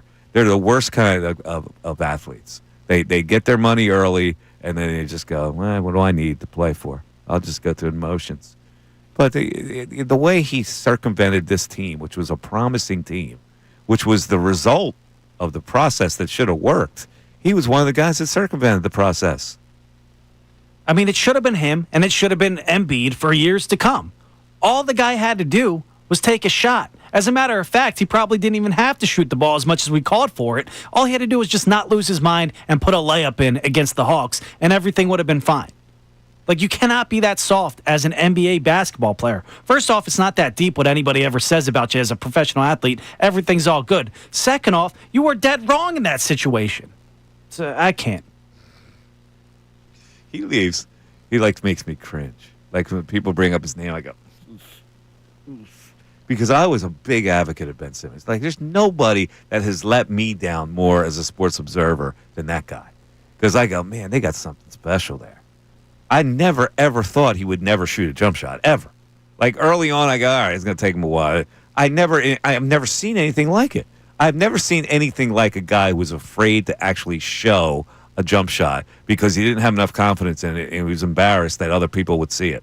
Like, work on whatever mental hurdles you have, get past it. It's your career. He never did it. And you know why he never did it? Because he bought a $17 million house and he had all kinds of money and he was dating Kendall Jenner and everything was peachy. And you didn't have to play basketball. All you had to do was just show up. It's appalling to me. It's almost as appalling as that freaking judge who heard that little kid's case. Don't get me started. We'll go back to that. We'll have another hour conversation since you don't see what the landscape is here on this. He didn't. The kid didn't do anything wrong. It's like a non-starter for me. Understand? I've had an hour and 40 minutes with you, and I'm not yet getting you to think of the ramifications of the court now being involved in Little League bylaws. This is what you're not seeing. I do agree that is silly, but we live in a silly world where the way it is right now, when you talk about horseplay and it's not defined as a bat toss, then I could see a world that we live in going to court. I would not personally do it. The umpires determined that the bat flip was horseplay. You're missing the point. The umpires met. They collectively had a conversation, which is the way you're supposed to solve these kind of disputes. They had a conversation. They must have had a majority saying, yes, that bat flip constitutes horseplay. But when you choose to enforce it then and then not now, there's grounds for somebody to take that to court. I wouldn't do it. I think you're an idiot for doing that. Well, all of a sudden you're a lawyer? Oh, you know what grounds are to take it to court? No, it sounded right in my head. Okay. All right, let's go to Tony. Check it in with some memories about Hulk Hogan. Tone, what's up? Hey, Mike, what's going on? What's going on, Tony? I'm one of the Maniac fans. Matter of fact, I remember the shirts he gave out at the Hulk Mania that he used to rack out one of them shirts today. So I still have it. Yeah. One of my memories with Hulk Hogan, ringside seats. And remember the channel Prism? Prism used to every month they had Spectrum Wrestling. Prism was where we had the great sports debate. It was on Prism all those years in the early '90s. Yes. Yeah, and he fought King Kong Bundy, and Bundy laid him out because he did the splash on him, and he put him in the hospital. He had cracked ribs. But I'll tell you what, I don't know if it was, because wrestling's like, but he kicked the living out of King Kong Bundy at the Spectrum. I'm like, I don't think Bundy got a shot in him. Now, King Kong Bundy was local, right? Yeah. Yeah, he was a Jersey guy. Yeah, okay. And no, listen, he was a legendary guy. I mean, the Hulkamania and all that stuff. And you're doing the Mount Rushmore, Mike. You forgot my favorite wrestler of all time is Ric Flair. He's got to be right up there. Yeah, we talked about him yesterday. Ric Flair. It's about like if you get to the fourth spot, I had a hard time taking Andre the Giant off. Right, because how many matches do you think Hogan lost? He beat Andre, but he did lose to the Ultimate Warrior in WrestleMania. Oh, the Ultimate Warrior! I like the Ultimate Warrior. Do you ever watch this show on Vice called The Dark Side of Wrestling?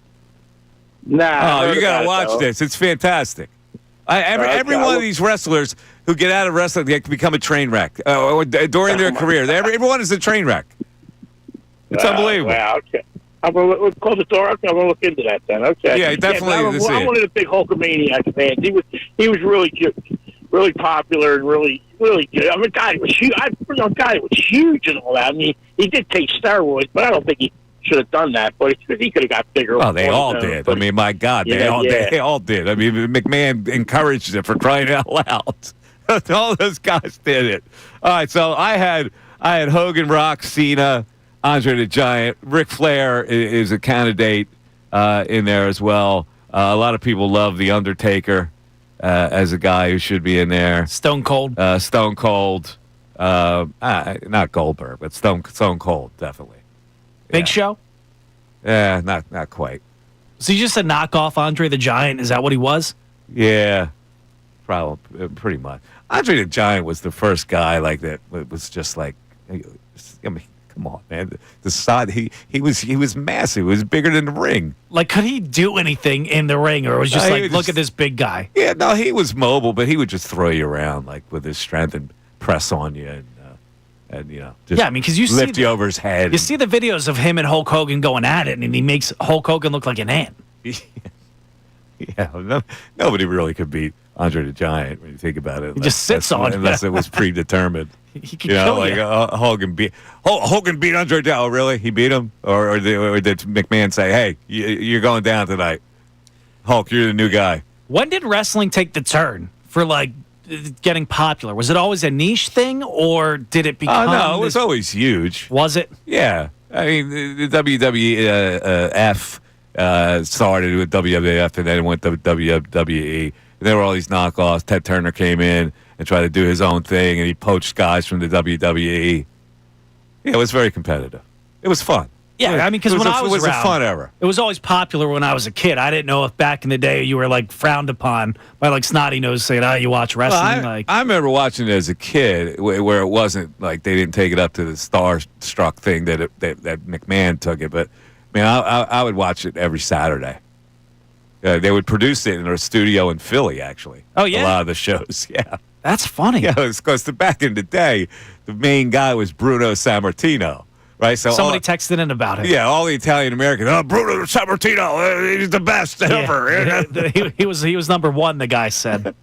Oh, it was fantastic. All right, 610-632-0975. We got text on doing the deal. Yes, we did. I got a buddy of mine who texted me. He goes, "I don't want anything to do with O'Neal Cruz. His on-base percentage is low, and his batting average is low." I don't know, man. I didn't think that guy could be. Yeah, somebody's checking in saying he's batting 131 against lefties. Hell no. All right, listen. I'm acquiring a guy who's under team control for a lot more years. I think you got a superstar who can run, who could do. Like he's got, like he doesn't have the batting average down yet, but this is a bad year for him. Last year he hit a lot better than he's hitting this year. But he's got power. He's a swashbuckling type of guy. Man, I love guys like that. It begs the question, like, are people out on this Phillies team? Because if they don't want to go out there and get a guy like O'Neal Cruz, like, who do you want to go out there and get? I think they want the relief pitcher with a right-handed bat instead of That's like a perfect world. Instead of one left-handed bat, they want two guys. That's what they want. They want two guys. Like, that we're probably conditioned. doesn't Listen, exist. they've got two weaknesses. So the majority of fans want both of those weaknesses to be filled. Like, you can go out there and talk to Cleveland. Guess what? You're getting a left-handed bat back in Stephen Kwan in that case. Yeah, you're getting Emmanuel Clase back in that deal, but do you know what you have to give up to get both of those guys? Probably at least three, like you're giving up for O'Neal Cruz, if not four of your top five so guys. here's the question. Aiden Miller, Justin Crawford, Mick Abel. Would you rather get two guys for that, the right-handed bat and a pitcher, or a guy like O'Neal Cruz? Do you want to fill two? If you're going to give up those prospects, shouldn't you gain two positions? Are you getting two marginal guys above average? Two or solid stars? guys. Two solid guys. Like, I suppose it was all these prospects: Aiden Miller, Justin Crawford, Mick Abel, for Mason Miller and Rooker. I'm doing that before I You do would do O'Neal that Cruz, deal. Yeah. Okay. Even though Rooker, where does he fit in? He's a DH. He would have to play left field. I guess. You went to the World Series with Schwarber out there in 2022, so you can survive. He wouldn't be the worst left fielder they've put out there. You would, bite your fingers a lot when the balls hit that way. He wouldn't track down many balls in the gap, but he would slug. So you got to pick your poison. I would do that deal 100%, but you're probably giving up a little bit more. Like, you're not getting Mason Miller without probably giving up. Wait a minute. Aiden Miller, Justin Crawford, Mick Abel, you don't think gets Mason Miller and Rooker? No. Second, third, and fifth prospect? No, they're going to ask for more. They're not talking to anybody about Mason Miller. Second, third, and fifth? I don't think you're getting maybe just Miller in that case. You're not getting Rooker as a toss-in. I don't think so. All right. I don't know how Oakland could turn that down. Like, if I'm Oakland, I'm hanging up the phone unless Andrew Painter's in that deal. Now, you don't have to add him to that. You can take somebody out. All right. Painter, Crawford, Abel, Mason Miller, and Rooker. I'm thinking about it. I'm not all the way there yet on dealing Painter, but I'm thinking about it. The closer we get there, pressure's turning me on. I kind of want to win this year. I'm thinking about giving up Painter if it's a Mason Miller. All right. 610-632-0975. Don't forget the news at noon is coming your way in 10 minutes. Mike Missanelli Show continues.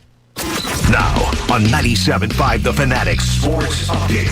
Training camp continues. I'm Brendan Gunn with your Fanatic Sports Update. Day 3 of training camp is upon us, and today's practice is not open to the media, so we're not going to be hearing from any members of the Eagles organization today. Some notes from yesterday's practice include another impressive day from rookie Jahad Campbell, Adoree Jackson getting reps with the starters at cornerback after those reps were given to Keely Ringo on day 1, and Cooper DeJean continuing to get work at safety in the base package. The story of the day, though, yesterday, from all accounts, was Devontae Smith dominating. Of course, that's nothing new. One other note from yesterday's practice is Quinyon Mitchell's getting reps on both sides at cornerback. Vic Fangio spoke to the media yesterday and answered why. Well, if we ever get to the point where we want to match him on his particular receiver, he's got to know how to play both sides.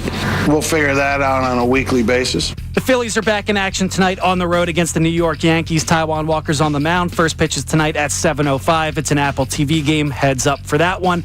And yesterday, former Flyers goalie Carter Hart was found not guilty in the Hockey Canada sexual assault trial. This update was brought to you by Rapid Radios. Rapid Radios are instant push-to-talk walkie-talkies offering national LTE coverage for a limited time. Get 60% off and free UPS shipping at rapidradios.com. Use code word radio for an extra 5% off. I'm Brendan Gunn, and you're listening to the home of the best Birds coverage, 97.5 The Fanatic and 97.5thefanatic.com.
All right, it's 11:55. Mike Missanelli Show. News and Noon coming up shortly. We've been kind of all over the map today, talking about a couple court cases. The 11-year-old kid getting off the hook via the court ruling, and he went over 2 yesterday as his team got hosed.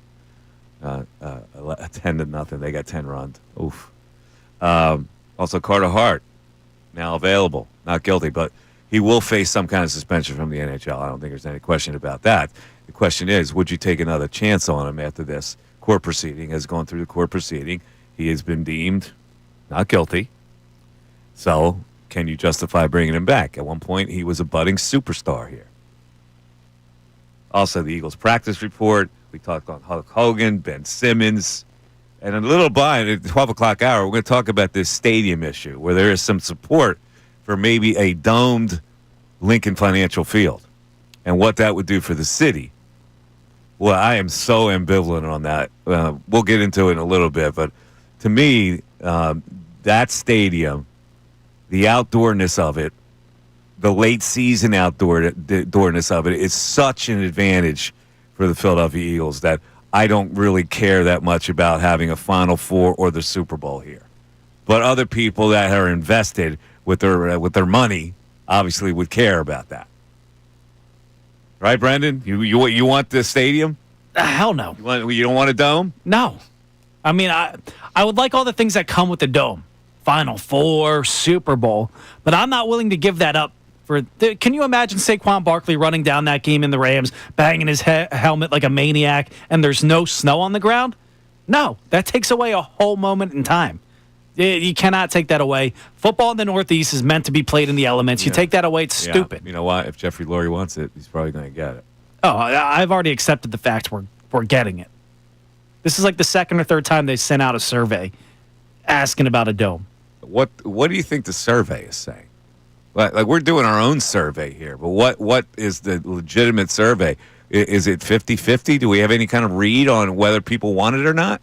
I can't tell. I've had some people text in saying they want it on the morning show. I've had people say they don't want it. I can't get a read on people. All right. Let's go back to the phones. Greg in Bethlehem checking in. What's up, Greg? Hello, Greg. Oh, I can't punch it up. It's got to be like reset. This has been happening for some reason. Somehow if you reset it, all the X's go down, and then I'm able to do it. Ray Dunn knows how to do this. Only Ray Dunn taught me before he left. There he is. There's Greg. Greg? Here I am. There you go. Go ahead, Greg. Hey, O'Neal Cruz, that would only be our second five-tool player, right? I guess you'd consider Harper five tools, but we don't have any others. I would... I don't know about Harper being five-tool now, since he's playing first base, Yeah, that's a good point. I think he used to be. Yeah. So that would make O'Neal Cruz be the only one. Yeah, I mean, listen, I think this kid is dynamic. I really do. He does strike out a lot, and he hasn't been getting on base. But I think it's because he thinks he's the savior for this team, and he wants to hit home runs. And like when you get him in a good team, they'll be able to coach this kid up a little better. Yeah, I would think the environment's got to make a lot of difference when you have that much talent. Absolutely. Playing with a good team, you come to the park with a different mindset. Yeah. I mean, so much of hitting in particular is confidence. And, if you're in the right environment, your confidence is going to be high. You're playing for a team that has a future, and I think it would be a no-brainer, frankly. I do too. I can't imagine that the Pirates would be willing to trade him now, though.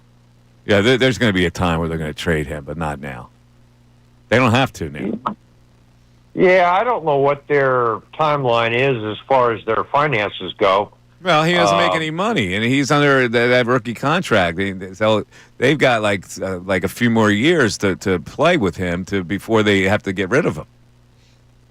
Right, but if they got three guys that are on rookie contracts, that's better than one. Yeah, they're not going to pay any of them.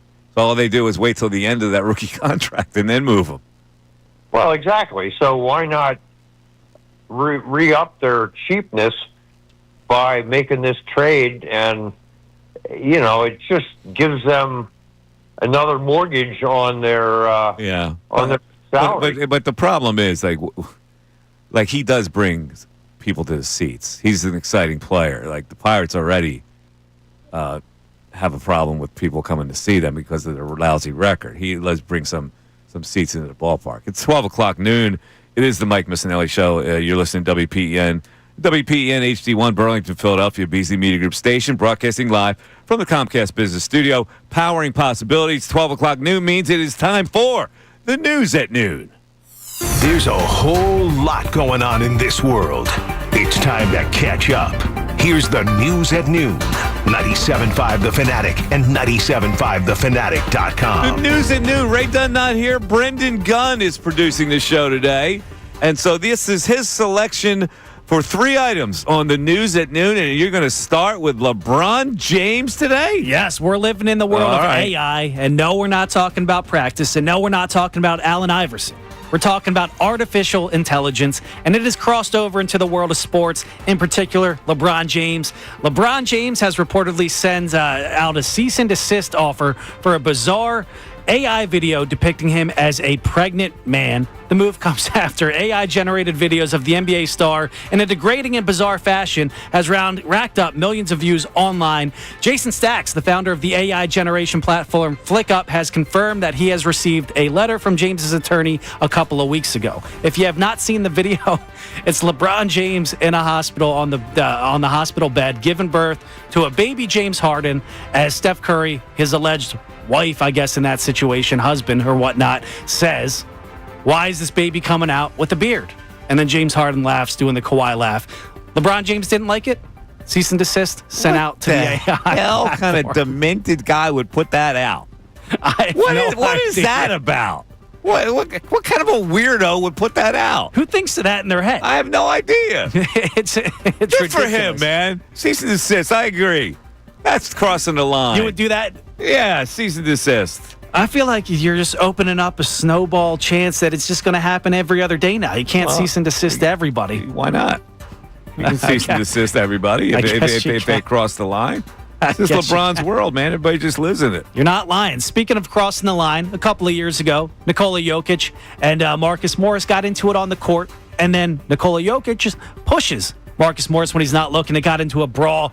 Jokic's brothers came down. Well, yesterday, the Morris twins appeared on Shaq's podcast, and they think they have a solution to put their grievances to rest one final time. I'll just say that I'm terrified of Jokic's brother. Wow. That one dude looks so enormous. He's with like the mohawk and the bigger they are, the harder they fall. Hey. We big too. Yeah. That's true. I'm 6'10", 270. It ain't like I'm a small guy. I'm bigger than them. We can arrange this. Yeah, for sure. Really? Please. One of them is a MMA fighter.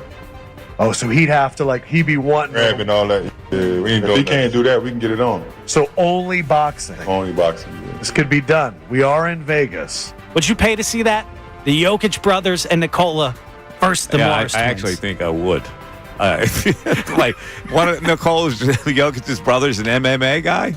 Allegedly, I wouldn't want to mess with him. You ever seen those guys? No, that's the thing. If you're a professional MMA guy, these Morris twins are tripping. Yeah, you can't go against them. Yeah, come on, man. Maybe just Jokic, the basketball player, and the one brother who's not MMA. I would pay to see that duo guys in the ring, or would you want to tag team style? Jokic isn't a fighter.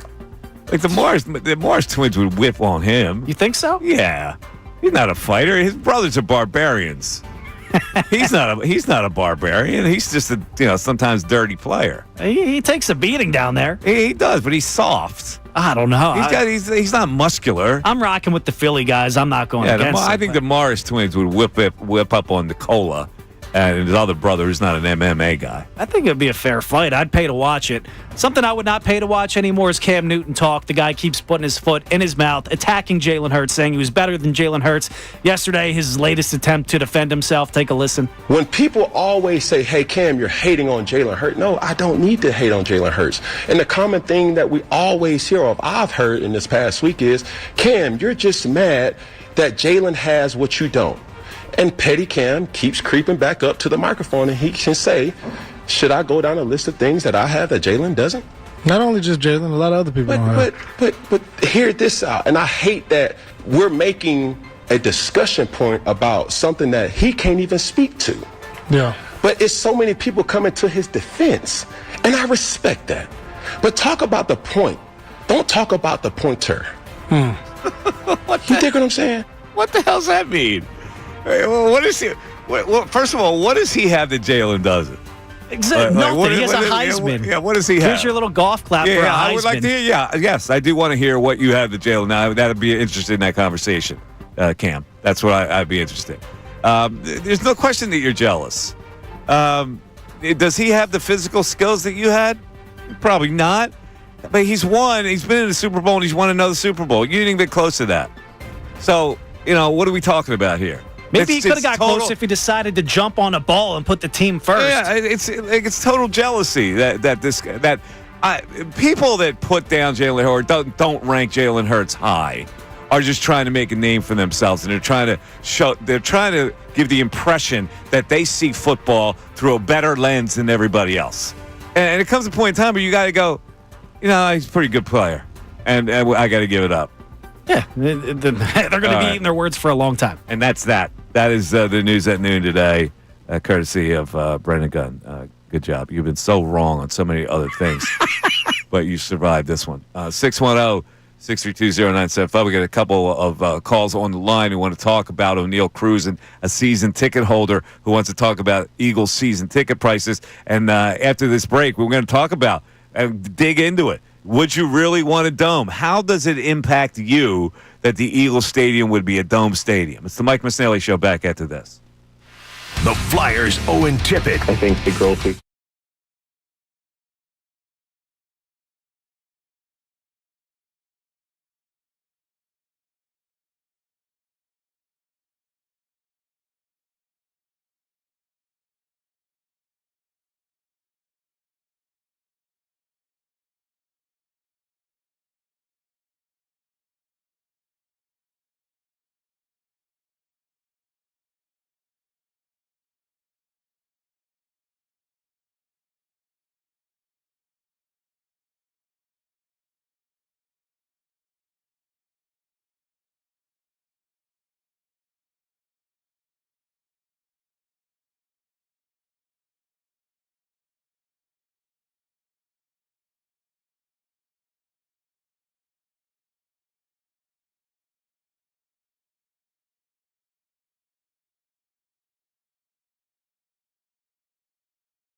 Missanelli Show, 97.5 The Fanatic.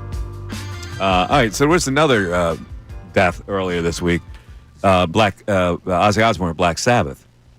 Let's go back in the time archives. You know, Black Sabbath made its first U.S. appearance at Glassboro State College, which is now Rowan. Did they actually? Yes. That's a And cool little fact. apparently it didn't go very well. Did it go well? No. What happened was, well, first of all, guess how much tickets were? $1? $1.50 in advance, $2.50 the day of the show. The promoter, music promoter, paid $750 to bring Black Sabbath to Gloucester County for the show, and he would go on to be a pro. This is like his first promotion. So there were two openers. The openers were Haystacks Balboa and Alexander Rabbit. If you say so. No idea who those bands were. But in any event, Osbourne and his Black Sabbath bandmates strutted into the venue at around 9:45. Other accounts had the band showing up as late as 1 a.m. So they got there. They didn't come on stage. And it was like he had to fill out customs form, and he said his religion was Satan. Like it was all these holdups for this nutcase. And there, guess how many people were there? 400 showed up? 300 for Black Sabbath. And they played for about a minute, and they blew out the power in the gym. And they called it a day? That was it? No acoustic set? I don't know if they came back at all, but it was there. So that's funny as hell. Ozzy apparently kicked the cymbals, bashed the drum kit, and said, F America, I want to go home. I don't want to do this tour. F America. And that was it for Black Sabbath in Glassboro. It was a 7-song set, and it went badly. That's classic. Yeah, how about that? Didn't kill any animals, didn't bite their heads off? No. Anyway, they got booked the following year at Montclair College. They sold out a 1,200 capacity gym. Listen, that's what the minor leagues are for sometimes. Yeah, early days of Black Sabbath right here at Glassboro State College. How about that? Shout out to Rowan. A Dome Stadium in Philadelphia. I would not put a priority. I'm not a money man, obviously, and I know that somebody who would have control of a stadium like Jeffrey Lurie would love the fact that the Super Bowl would come here. And that the Final Four and such would come here. Maybe concerts, I don't know, bigger concerts. They have concerts there now, so I don't know what the difference would be. I really don't care about a Final Four or the Super Bowl being here. You know why? Because people here can't go anyway. You can't buy a ticket to a Final Four. You can't buy a ticket to the Super Bowl if you're a regular person just because it's here. Yeah, it's corporate. Yeah, it's all corporate. So what would the benefit? The benefit would be to the city.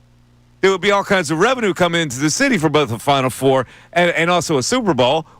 Should I care about that as opposed to caring about the Eagles' outdoor advantage? Why would I care about I don't care about a Super Bowl here. Bunch of out-of-towners coming in here. What do I care? I get out of town. If there was a Super Bowl here, I get out of town. You leave? Yes. I would want to experience it, but where do you even have a media row? Like, where do you have a press row? Where do you have all these extracurricular things that go on with the Super Bowl when the stadium complex is down there by itself with nothing around? Well, that would be really interesting. You would have it downtown because that's where all the hotels would be. Just like they did in Minneapolis. They had everything downtown there. I assume that's what it would be for a Super Bowl, and then just the day of the game, you would go down there. But maybe by then, there would be that new structure being built down there, the little town where they're going to have restaurants and shops and all that. There you go. They go hand in hand. By 2030, that's going to happen, isn't it? Now, what happens when allegedly the SEPTA subway system's stopping after 9 p.m. and then people can't get back to the main city after the Super Bowl? They obviously have to extend the hours. That would be the mayor's purview. Like she would have to, make a deal with SEPTA. See, it sounds like you're liking the idea of a Super Bowl. I don't care. I couldn't care less about a Super Bowl being here. I don't think a Super Bowl should be in cold weather cities because whether you're going to be indoors or not for the game, you have to be outdoor for all the events. Yeah, it's miserable. Did you go out to Minneapolis when it was Yes. out there? How was it? It was No, not it's fun? terrible. It was the worst thing I've ever experienced.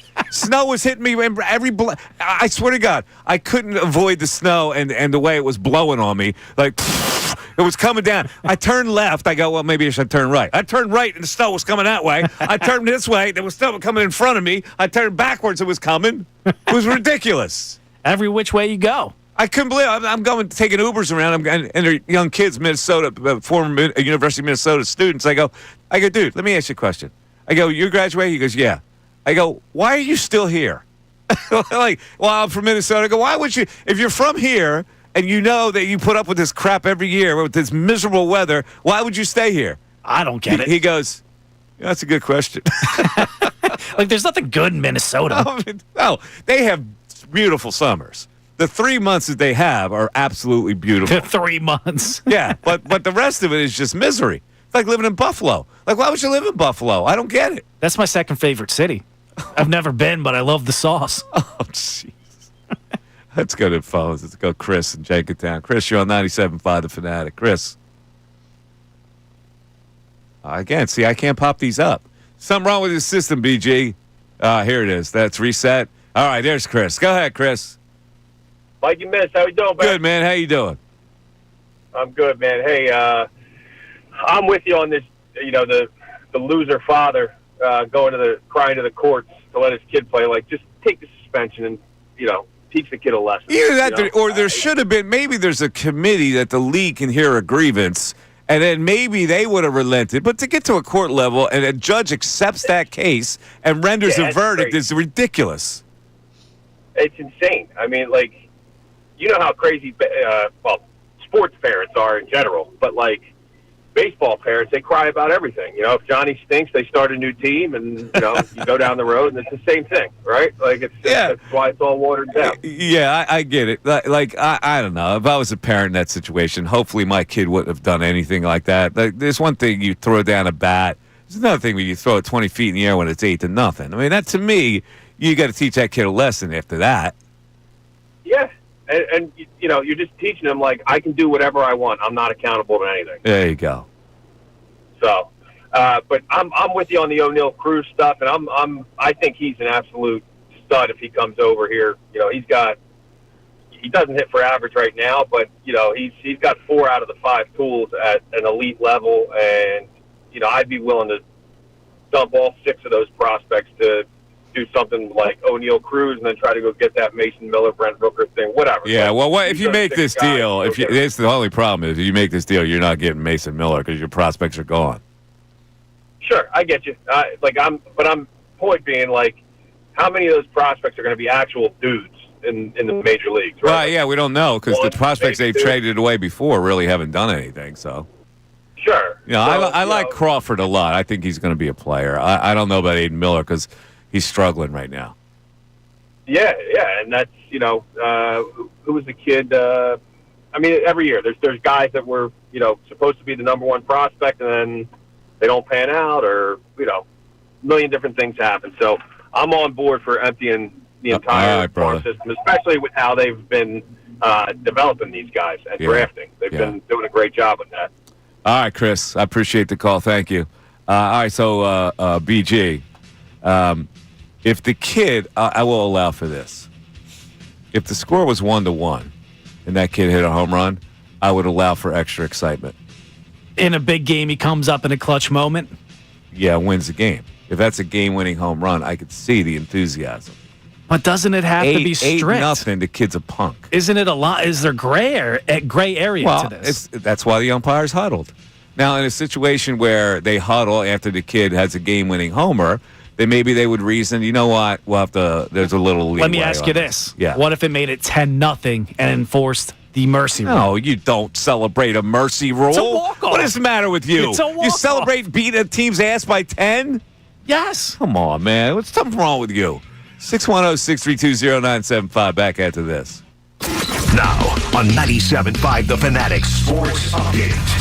Training camp continues for the Birds. I'm Brendan Gunn with your Fanatic Sports Update. Day 3 of training camp is upon us, but today's practice is not open to the media, so we're not going to be hearing from any members of the Eagles organization. Some notes from yesterday's practice, though, include another impressive day from Jahad Campbell. Adoree Jackson getting reps with the starters at cornerback after day 1. Keely Ringo was getting those reps, and Cooper DeJean continues to get some work at safety as well. The story of the day, though, from yesterday's practice was Devontae Smith dominating as he always does, so that's nothing new. Another minor part of yesterday's practice was Quinyon Mitchell getting reps at both sides on cornerback, left and right side. Vic Fangio spoke yesterday about why that might be. Well, if we ever get to the point where we want to match him on his particular receiver, he's got to know how to play both sides. We'll figure that out on a weekly basis. The Phillies are back in action tonight on the road against the New York Yankees. Taijuan Walker's on the mound. First pitch is tonight at 7:05, and yes, it's an Apple TV game, so get ready for that. And yesterday, former Flyers goalie Carter Hart was found not guilty in the Hockey Canada sexual assault trial. This update was brought to you by Rapid Radios. Rapid Radios are instant push-to-talk walkie-talkies offering national LTE coverage. For a limited time, get 60% off and free UPS shipping at rapidradios.com. Use code RADIO for an extra 5% off. I'm Brendan Gunn, and you're listening to the home of the best Birds coverage, 97.5 The Fanatic and 97.5thefanatic.com.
It's Mike Missanelli Show, 97.5 The Fanatic, 610-632-0975. Brendan Gunn, do you play fantasy football? Oh, yeah. All right, so stay tuned a little later in the show because we're going to give you some selections that the experts made, guys that do it for a living. It's creeping up. Fantasy football It is creeping time. up, so we're going to give people in the 1 o'clock hour a little more knowledge on that to see if these guidelines can be followed, or if you want to follow the guidelines from the so-called experts, 10 experts who are picking fantasy football teams. Got to pay attention. I got to win some money. I'm sick of losing you it. should pay attention. It's coming up. In the meantime, we have some text on the Dome and text on the deal with O'Neal Cruz. Yeah, we got somebody checking in on the Dome, said it doesn't matter if I like it, if you like it, or if the Eagles like it. If the Eagles know people are going to pay to go down there, which they always do, and they want it, it's going to be built. Yeah, it's going to be built because you can make more money, and Lurie would be interested in having a Super Bowl because that's the crowning glory for any owner of a team. If you can host a Super Bowl, it's the crowning glory, and so Lurie would probably be after that. What else do we have? Somebody checks in saying it won't just be one Super Bowl. If we get one, it's going to continue to rotate here on, a 10-year basis. Plus, they could do winter concerts with the retractable roof. I love the idea of it. Why would it rotate? Why? Well, it's still the Northeast. You get one and would be done. Like, have they gone back to New York? No, but that's outside. If you put the roof on it, wouldn't they come here more? Really? In a cold weather, winter area? Like Let me look up to see if they're going back to Minnesota. That was so miserable. The cold was so miserable for people that I'm sure the league takes inventory of that kind of thing. We wouldn't get multiple Super Bowls. You don't think so? No. Nope. Let's go to because this is an outdoor experience for people. And you can only, like, what would you get? One every 15 years? Yeah. Is that worth it? No, they're going to Miami. They're going to New Orleans. They're going to Santa Phoenix. Clara. Let's go to the phones. Brian checking in. Brian, you're on 97.5 The Fanatic. What's up, Mike? How What's up, are Brian? How you doing? I'm on night shift, right? Uh-huh. So I'm working last night, and I'm a 30-year season ticket holder this year coming up. Yeah. I'm in the north end zone. Right. That's a good spot. Yeah, great spot. Anyway, get an email, survey from the Eagles. Hey, great season ticket holder. Thank you. We have 5 options for you. Renovate the Link, build a new stadium, open stadium, build a new stadium with a canopy, build a new stadium with a retractable roof, build a dome stadium. Didn't say where, didn't say when. Yeah. Prices triple regardless. Your season ticket, your ticket prices would be triple. Triple. I'm a hardworking blue collar dude. They actually revealed that in this email. Yes. That you would have to pay triple. Triple. My season tickets this year are costing me $2,000 a seat, so it's $4,000 in the new stadium, regardless whether they renovate the Link or any of the other 4 options. 12,000 over 6,000, pushing 7,000 per seat. In 04, when the Link got built, my seat licenses were, I think, $2,500 a seat. The new stadium, regardless which one it is, $10,000 a piece. Wow. For the seat license. They're so you don't want a new stadium. I don't, man. I can't afford Well, let me it. ask you this: Why is the stadium in need of renovation? I don't think so. The place is great, man.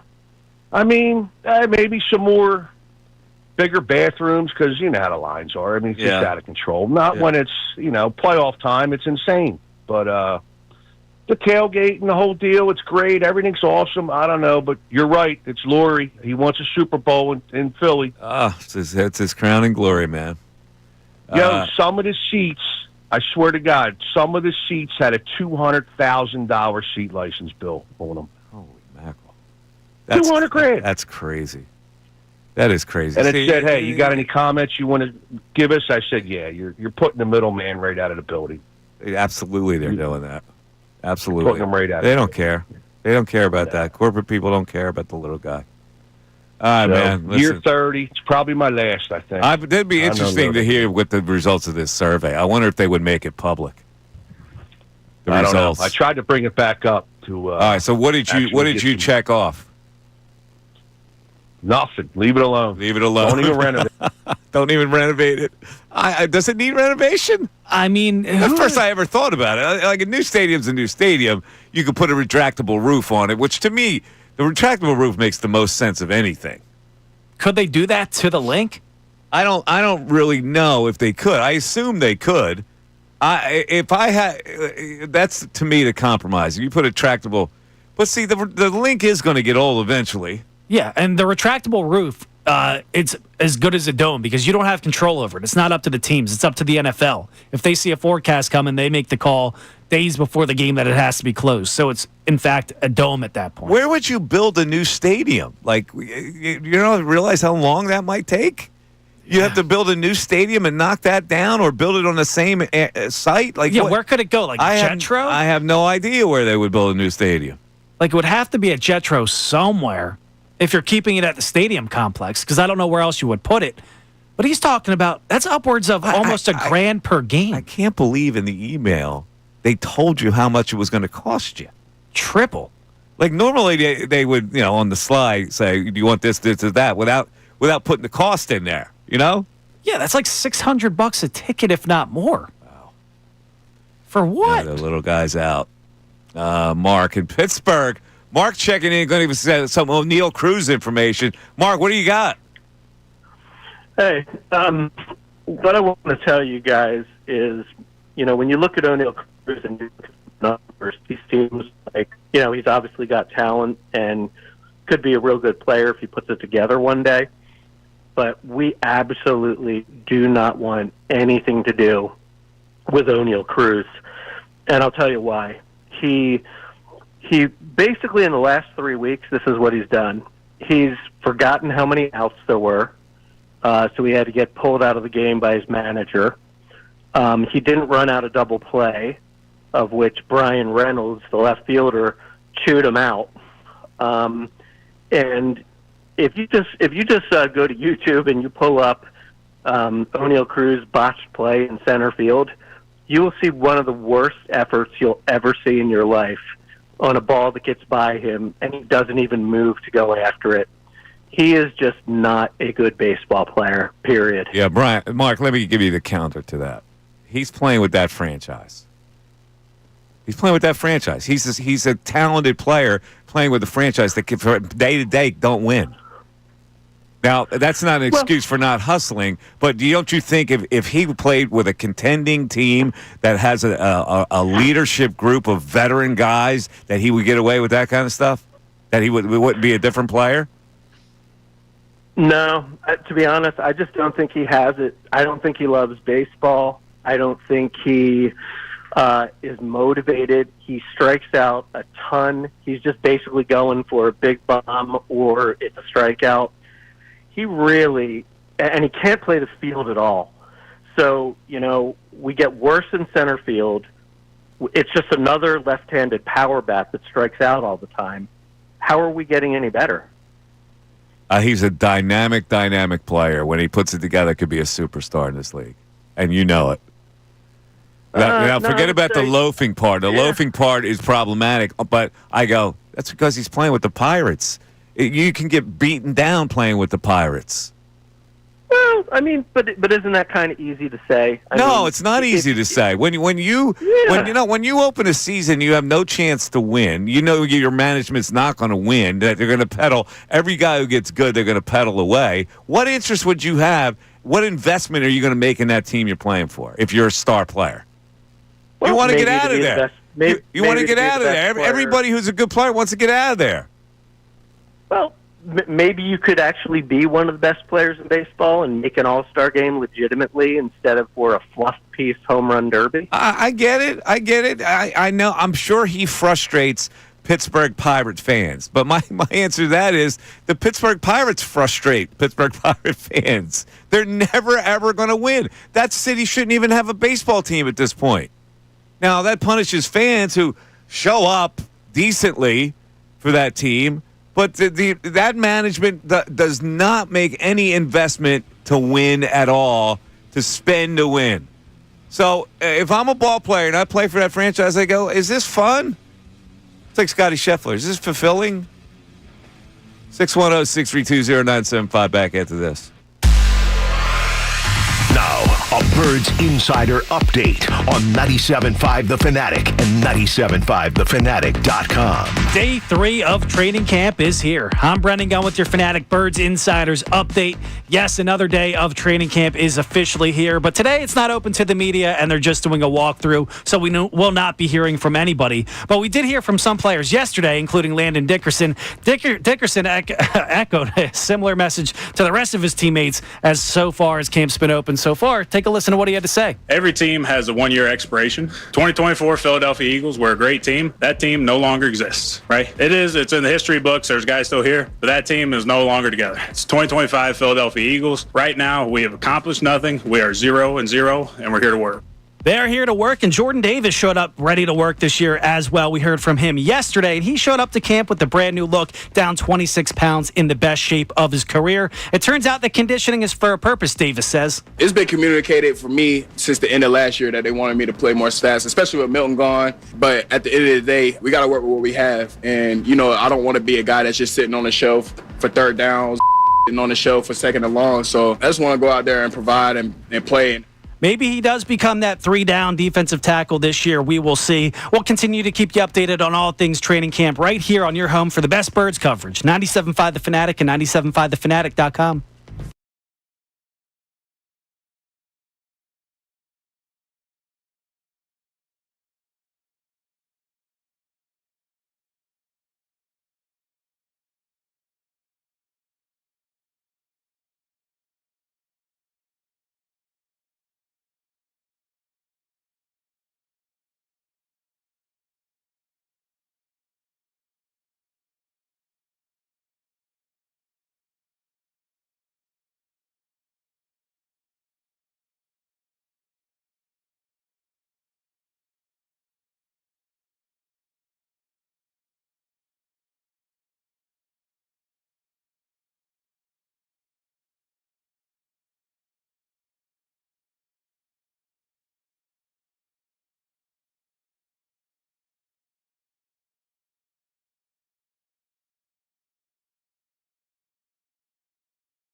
Show on a Friday.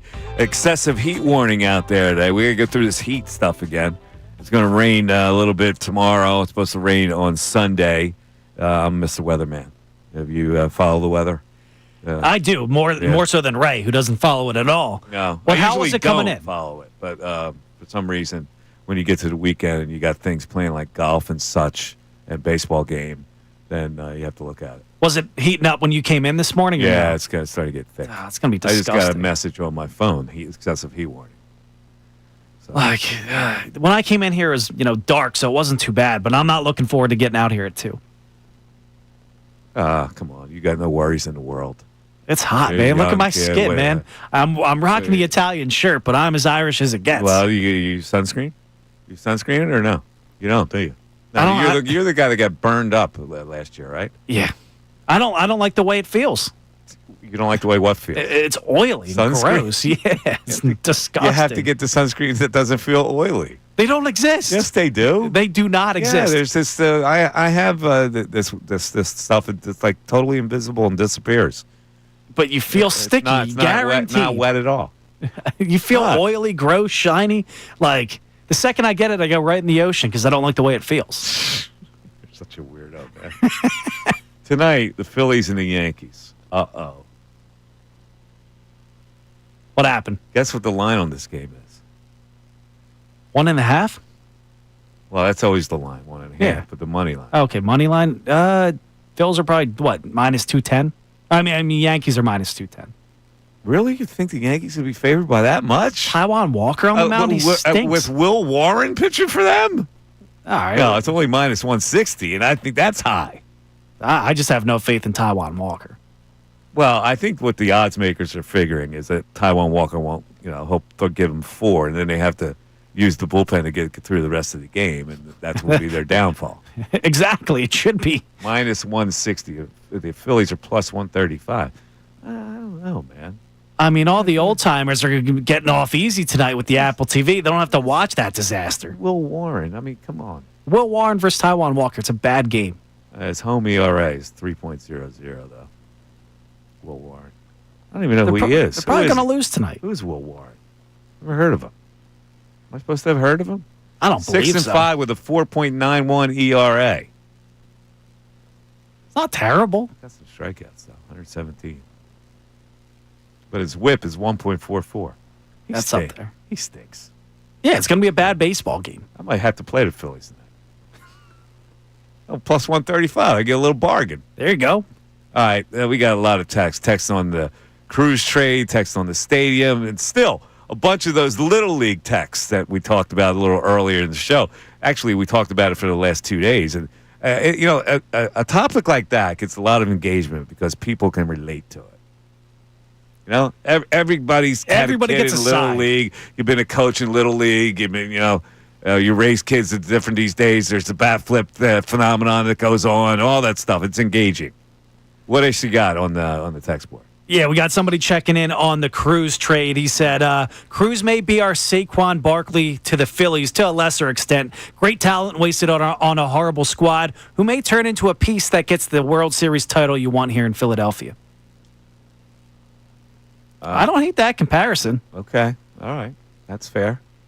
Also got somebody checking in on that stadium conversation saying they are price gouging the blue-collared workers right out of the new stadium. The men and women who buy all the swag, support their team to no end, literally make an economical difference in a positive way for the whole city and the surrounding areas are being hit over the head with what appears to be greed. It's a damn shame. Now, progress is progress. New stadiums happen all the time. I didn't realize how old this stadium is. Is this stadium now almost 25 years old? Opened in 2004. Oh, okay, so it's 21. It's over 21 years. 21. Yeah, 03-04 season. So when you get to the 20 mark, you start thinking like maybe you should get. The owners always want the new stadium. They always want the city's help. They're in a good position to get the city's help because they're successful. But you're right. The little guy always gets priced out. And if they build any kind of addition, a stadium renovation, retractable roof, people are going to get hit by it. That's the way it's going to be. What do they want out of a new stadium anyway? Like, people go to an Eagles game, they go to their seat, they watch the game, they get a concession stand beer or 2 or 3 or 4 or 5, and a hot dog and chicken fingers and go back to the There's seat. always more revenue in a new stadium. You can build more luxury suites. You can do this. You can do that. It's all about revenue you can engender. But don't try to trick us in thinking it's for us.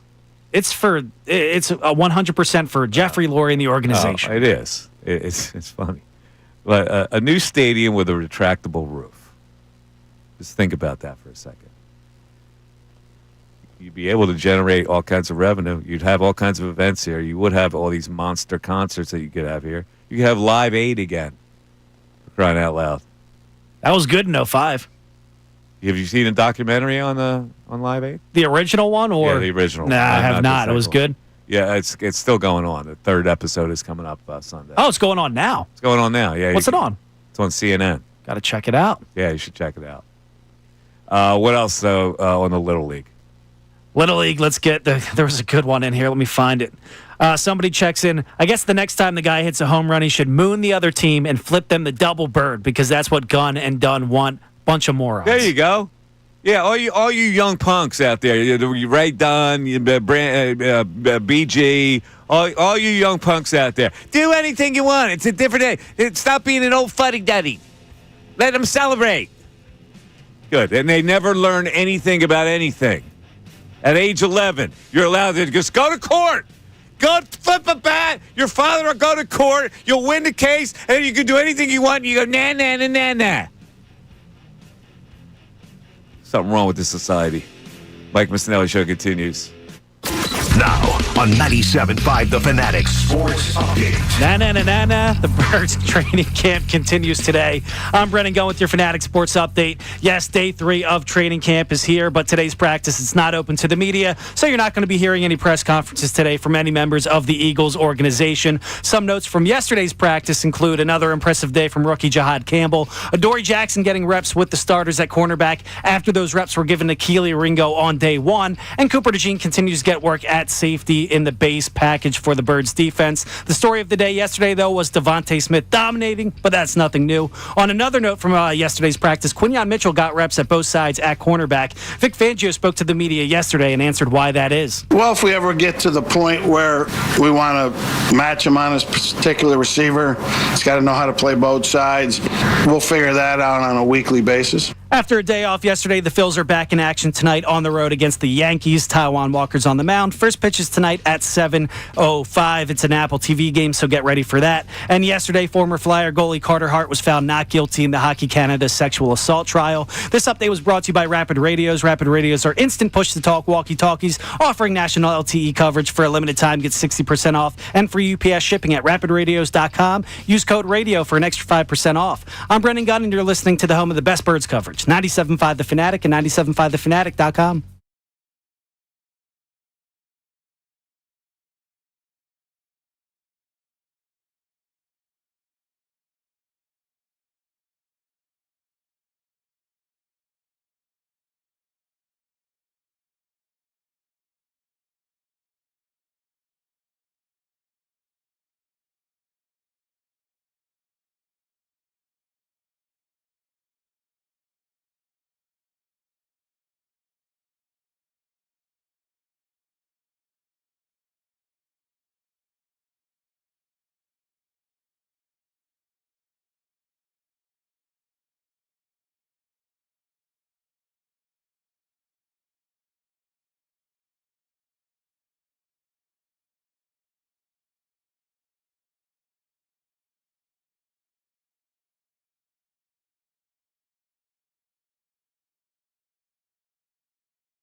12:55, Mike Missanelli Show, 97.5, The Fanatic, 610-632-0975. You want to climb into the show. We've gotten a lot of texts today on a lot of the issues we talked about. You got the Phillies starting a 3-game series at Yankee Stadium tonight. Taijuan Walker versus Will Warren. The Yankees are a solid favorite tonight. The Phillies get a White Sox series after this for a little bop.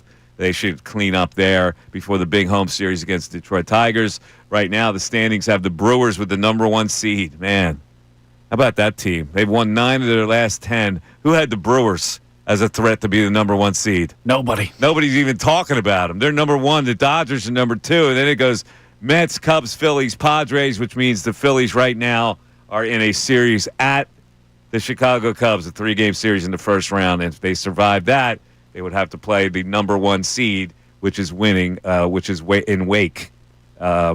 In weight.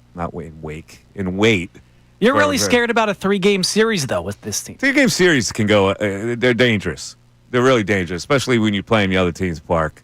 If you don't hit in the other team's park, windy conditions at Wrigley Field, you never know what the hell's going on out there. That team has played in that park all year. You haven't.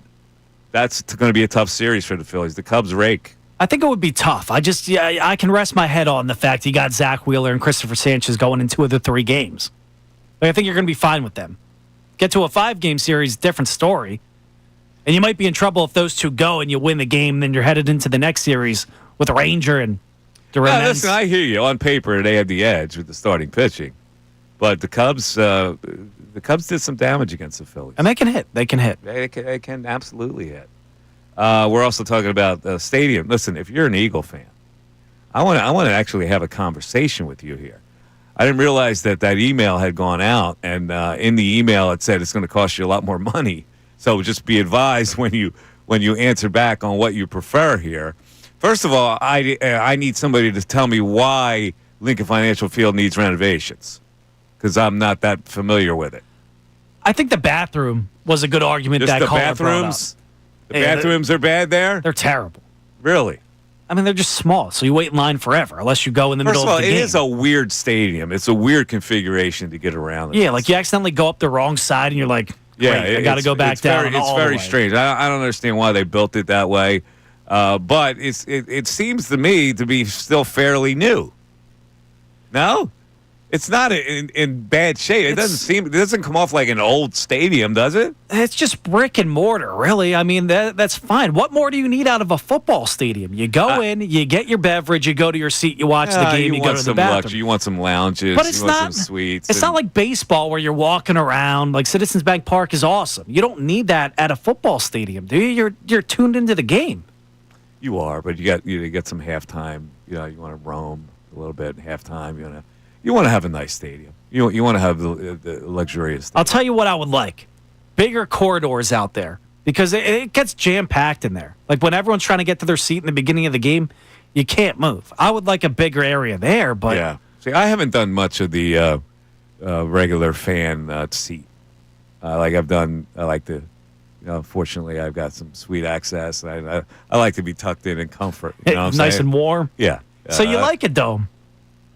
No, or you don't want the everyman to get the dome. I don't like a dome because I don't think it benefits the home team. I think a dome evens the playing field. Yeah, way too much. Yeah, so I love the fact that the Eagles have this style of a football team and they can play in cold weather. I think that's a major advantage for anybody that has to come here in the playoffs. And don't dome teams just play a different style of football, like traditionally? They should. The Eagles haven't. But now, yeah, you're right. The dome teams have to be like finesse. More. Yeah, they have to be more of a passing team, and they use the speed of the turf and all that kind of thing. The Eagles have the perfect team for their stadium now. Yeah, they really do. Smash mouth football. Yeah. All right. You're listening to Mike Missanelli Show. It's 97.5 The Fanatic. It's WPEN and WPEN HD1 Burlington, Philadelphia. Beasley Media Group Station.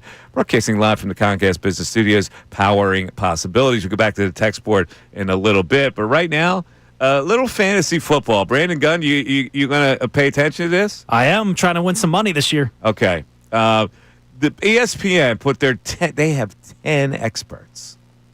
10? Yeah. For fantasy? For fantasy football. That's how big it is. So all their experts participated in a draft. their mock draft. Round 1, Eric Karabell, our own pal Eric Karabell. First pick? Had the first pick. Who do you think he took? And who would you take? Who would I take? Probably Justin Jefferson. You would take Justin Jefferson with your first pick? Or Jamar Chase. So you would take a receiver. PPR league, yeah. Huh. Eric Karabell took Josh Allen. A quarterback? A quarterback with the first pick, Josh Allen. The second pick was Lamar Jackson. The third pick was Jaden Daniels. 3 quarterbacks went off the board with the first 3 picks. Now, do you agree with that? What kind of league is this? What's the premise on this? I think they're. Let's see. It says as Superflex. It's a Superflex play. Quarterbacks. As always the case in Superflex play, it says quarterbacks went early with 5. It's a Superflex league with half PPR scoring. Okay. That changes things. Okay.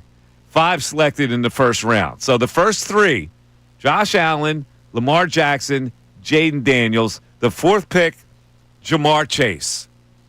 How are you picking Jaden Daniels 3rd? Listen, this is the draft. These are the experts. Pay attention. You're going to pay attention? I'm or trying. are you going to question it?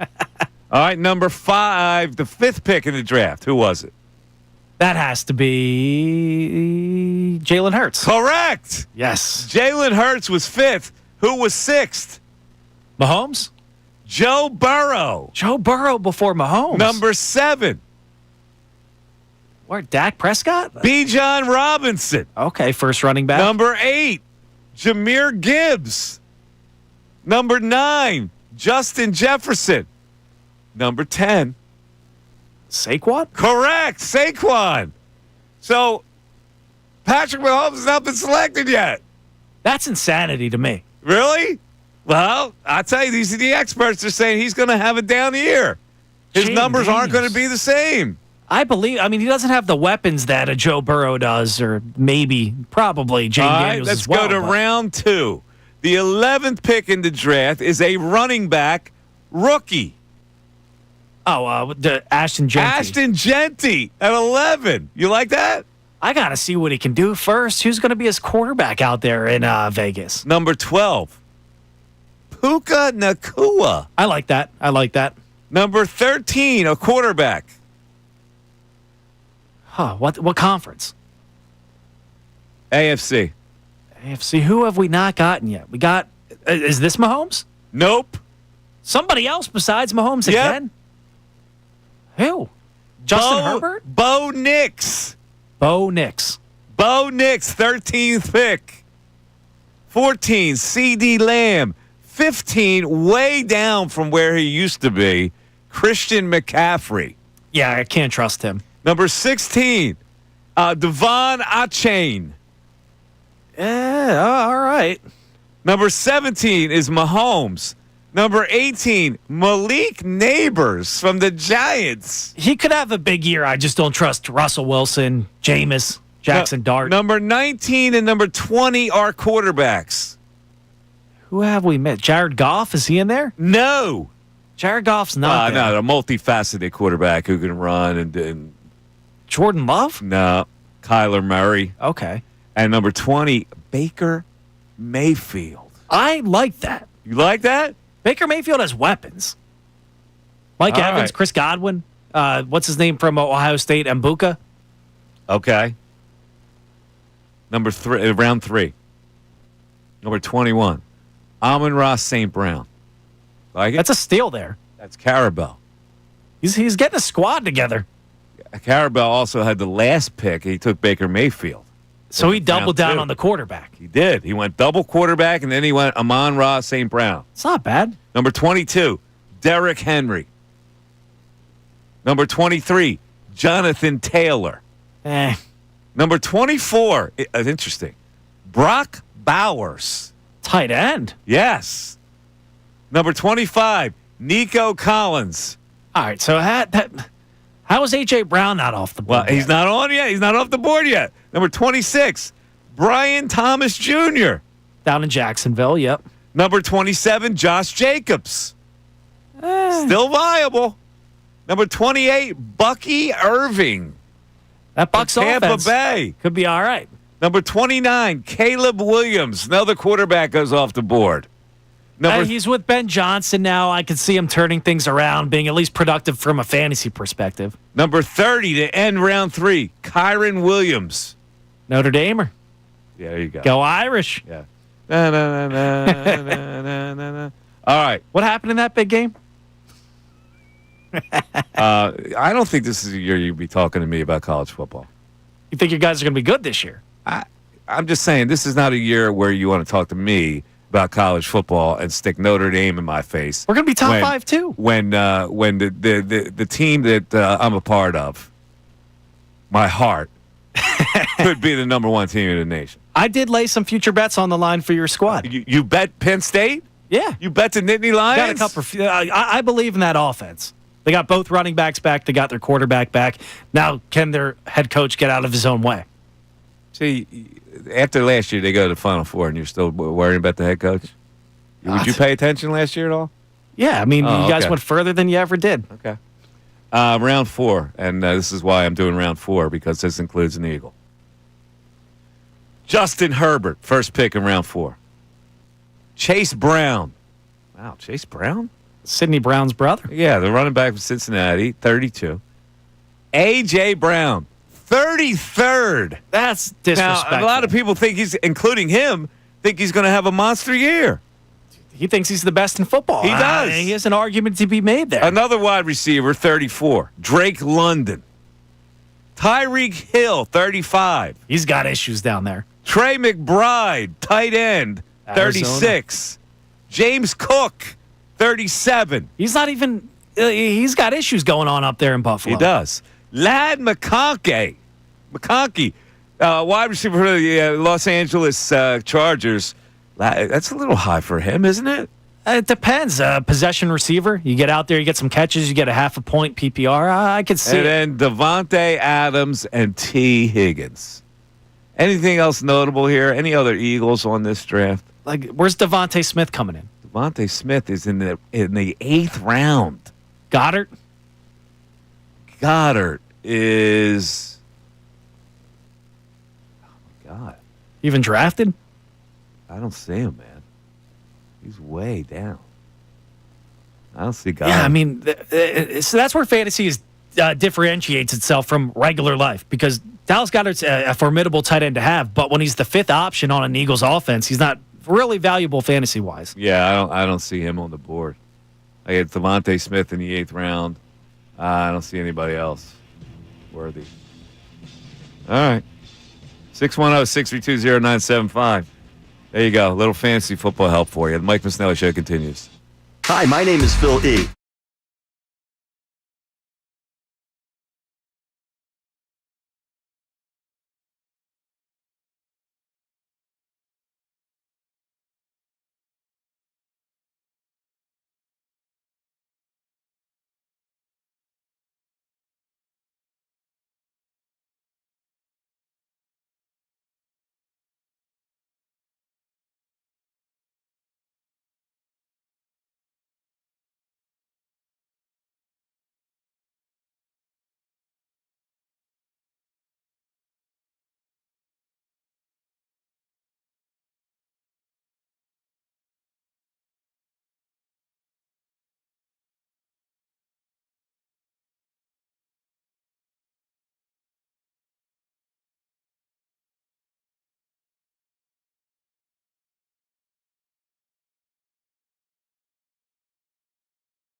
111. Mike Missanelli Show. 97.5 The Fanatic is how you get in.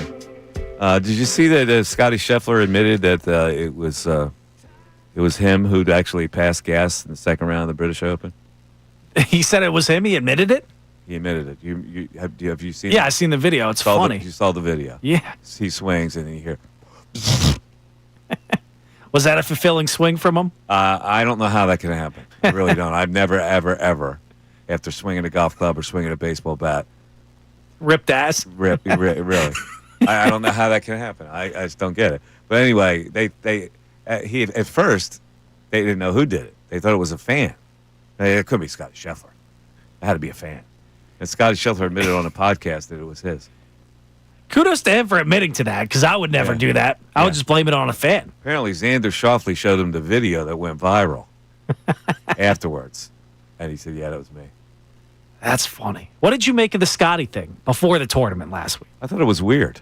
I don't understand why he would say something like that golf was not fulfilling, that, yeah, you win a tournament and you for 2 minutes it feels good, and then it's on to dinner. Like, I don't understand. It seems to be it's a very ungrateful thing to say. Yeah, like what about all those guys that are on that the ferry tour or whatever, trying to make it to the PGA? Exactly. They hear something like that. Like, it's so easy for Scotty Scheffler, who's on top of the world, to say, it's just not fulfilling. He never has to work a day in his life again. It's so pompous to say something like that. Yeah, he turned me into a non-fan. Me too, honestly. I was rooting against him in the British Open. I really was. It was hard to root against him because he was dominating so hard. There's nobody else to root for. No, nobody else is going to catch him. But I wanted him to blow up, and he never does. It's phenomenal the way how regular he is. I usually like domination too. Like, I like seeing that. But like on a Sunday at one of the majors, there's it's just something about fun. him that doesn't. There's nobody on the PGA Tour that I really like. I watch it diligently because I like the way guys make shots, but nobody really has any personality. Yeah, I don't get the Rory love. I was rooting for him to win the Masters because it was something cool, something to see, something I could say I see another guy go out there and win the career Grand Slam. But sometimes he turns me off too, where he's like, I don't have to talk to the media, blah blah blah. It's like, he's gotten a little smarmy. Late in his life. I don't know. He's got some. He's got some problems. There's something going on with him. I know he's trying to reconcile with the wife. Maybe there's still tension there. He's got something gets under going. my skin too. He's turning a little bit nasty. It's a shame. And he's beloved. And I don't get why he's beloved. He's blown more tournaments than he's won. I mean, he's obviously as a great skilled golfer. Yeah, and I was rooting for the Spawn kid because he was a one-off. JJ Spawn. But I mean, I can't latch on to that. He's never going to do it again. Probably. No, but really, is there anybody you like on tour? No. Is there anybody that rubs off? That guy's likable. I really like that guy. Not really. Like, Justin Thomas is annoying to me sometimes. Yeah, I kind of like him a little bit. I like him more than Jordan Spieth. I was going to say, I don't like Spieth. No, he annoys me. The mud balls. I can't talk about it. Yeah, he's annoying. A little punky. He is. But, yeah, PGA Tour, who cares? I mean, I watch it. I admire it. But now I'm saying that the PGA is going to be here next year. So, and I'll be there having a good time. Did you read this where you have the guy was on the morning show who's running PGA, I guess. To be a volunteer, you have to pay $250 to wear the gear. There's special gear. Sounds like you're a patron at that point. As a volunteer. It's funny because it'll cost you $250 for a ticket for a day, but you have to be a volunteer. You don't get free. You don't get the free gear. You have to pay. You're telling me I got to pay a ticket price just to take my ass in there and work instead of enjoying my time? Now I don't know what the uniform that you have to wear is, but you have to buy the uniform. Yeah, I think I'm blacklisted from those events anyway, because in 2013 I was going to work there, and then my dad won tickets to the one day, so I just said, to hell with this, and went and watched instead. And you didn't work it? No. You bailed? I did. What would you have done? What was your assignment? I think just like a bar back, like just taking things at night, whatnot, but didn't go. Watched instead. Yeah. I don't know, $250. That guy slipped that in this morning. I went, what? For a shirt that says staff on it? They give the volunteer the free gear, at least. They're not getting anything else out of it. Listen, if they can go there for free, sneak in. If the tickets are sold out. It's funny. Well, you'll get to watch 4 rounds. If you're a volunteer, you're not watching. You're not watching the tournament. You're doing your job, your volunteer job. You're taking the blame for one of the... You're on the grounds for 4 days, but you're not watching anything. You got to be the guy that farts when it was really Scotty Scheffler. You're taking the blame. Let's go to the phones. We got Jim in Dallas, Texas. Again, it's happening. I can't click on it. What is going on here? There it is. What are you pressing, a reset button or something? Yeah, I don't know what the hell's going on with it either. There's a reset button on this. Reset button, and then the reset button, and I'm able to get Jim from Dallas up. Jim, you're on 97.5 The Fanatic. What's up, buddy? Hey, come on, Mike. Stop trying to sell this Cruz dude, man. Sounding like a used car salesman. What's wrong with O'Neal Cruz? Why don't you like him? What's his average? Well, you can't look at that. You can't look. He's a dynamic player. How much have you seen him play? I haven't seen a lot, but I just went back and I watched a lot of his highlights. Come on, man. What don't you like about him? The guy's 6'7". He's athletic as hell. He's got power. He's got a great arm. Like, he's not hitting for average right now. He's got power and an arm, but how many times he strikes out? He strikes out a lot. We don't need a lot. We don't need that. We don't. But need again, a guy when you're playing for the Pirates, you almost have to disregard his numbers. Who wants to play with that team? Nobody. But that's what I mean. Like, I think this guy could be a superstar. He started as a 6'7" shortstop. And he was actually pretty good. A superstar. So, come on. He's not a superstar. He's not worth 3 top prospects. I think he is. I would take him in a second. I really would. I think he's got the potential to be a star player in this league. If you think so, but anyway, let's move on to the Eagles. Okay. It's fun down here. It's fun down here in Dallas being an Eagles You live fan. full time in Dallas now? Yeah, I've been down here 15 years. Okay. So I lived through 2 Super Bowls down here, and it's fun. It's not a bad city. I kind of like Dallas as a city. I hate to admit that, but I kind of like it. No, yeah, it's a good city, but it's fun being an Eagles fan down here. Oh, okay. So you get under their skin. I love it. Yeah. What are they thinking this year? Do they think they can do something down there? Because I'm getting this optimism out of Dallas. Every year it's the same thing.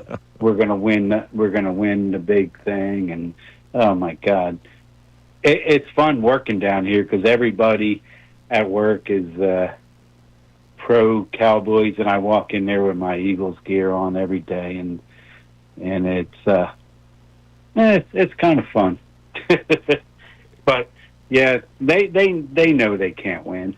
They're all disgusted with Jerry. They know they're never going to win with Jerry. They're waiting for him to pass or move on. They're waiting for him to pass. Oh, come on, man. Okay. Dallas fans are waiting for him to croak. Come on, man. Oh, that's not right. All right, 610-632-0975. Our text line is still hot with this Little League stuff. I love to talk about it. I really do. My beef today was with the judge who actually heard the case and issued a ruling. Come on, man. You got bigger fish to fry. 610-632-0975. Back after this.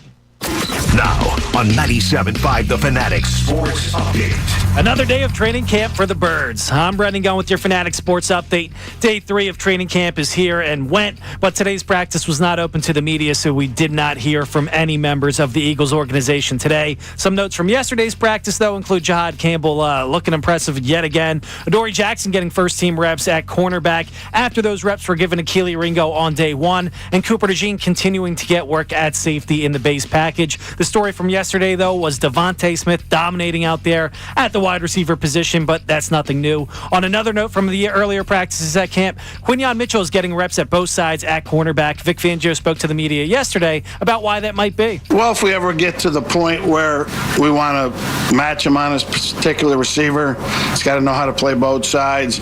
We'll figure that out on a weekly basis. The Phillies are back in action tonight after a day off yesterday on the road against the New York Yankees. Taijuan Walker's on the mound tonight. First pitch is at 7:05. It's an Apple TV game, so get ready for that. And yesterday, former Flyers goalie Carter Hart was found not guilty in the Hockey Canada sexual assault trial.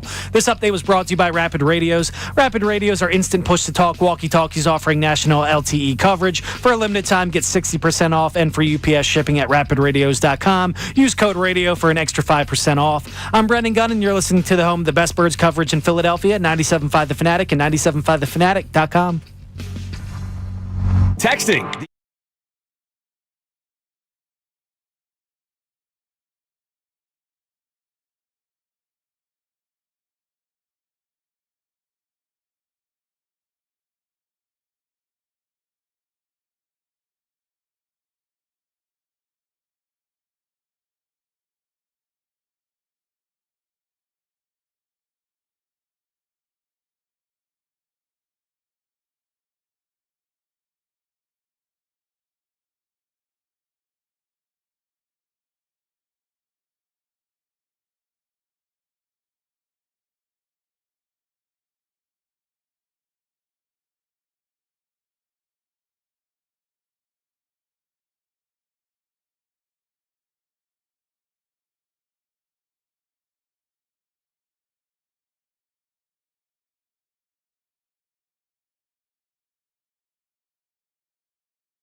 Our text board today as we're coming down the home stretch of the show today. And, of course, if you want to clum in, it's 610-622-0975. What do you got? All this is going to do is yell at the kids and tell them they can break the rules and get away with it. Bad example for the youngsters and all the youngsters out there. Bad example for all the youngsters out there. Okay. Neil Dever, or Dever, however you pronounce it, in our YouTube chat, brought up a fair point. Go ahead. If the kid doesn't realize that it's unsportsmanlike conduct or whatever, disrespecting the other team, and it's just fun, is it really that bad? Like, if he's just doing it to have fun. You're not... See, you can't look at it like, is it not fun? It's probably fun for the kid, yeah. It's probably fun to do a bat flip that he sees on TV and all that stuff, and that he sees on the social media. The point is, there is a regulation that says no horseplay, and that the umpires reasoned was horseplay. I don't understand what you're missing here. You're looking at it like it's not a big deal that he throws a bat flip. To them, they tried to govern against stuff like that, and that's why they put it in regulations. See, the difference is I think a lot of people are fed up with it because they think it's disrespectful to the other team, and he's showing the other team up. They don't have a problem with it being horseplay. They have a problem with it. However it's interpreted, however horseplay is interpreted, it's a vague term. Horseplay. Exactly. So that's if the umpires can fit it in any category, but it does exist. So if the umpires can subjectively say that constitutes horseplay, then what they did was right. But if other bat flips don't constitute horseplay, is what they did right? What other bat flips may not constitute horseplay because they were less zealous. This kid threw it sky high in the air like it was fireworks.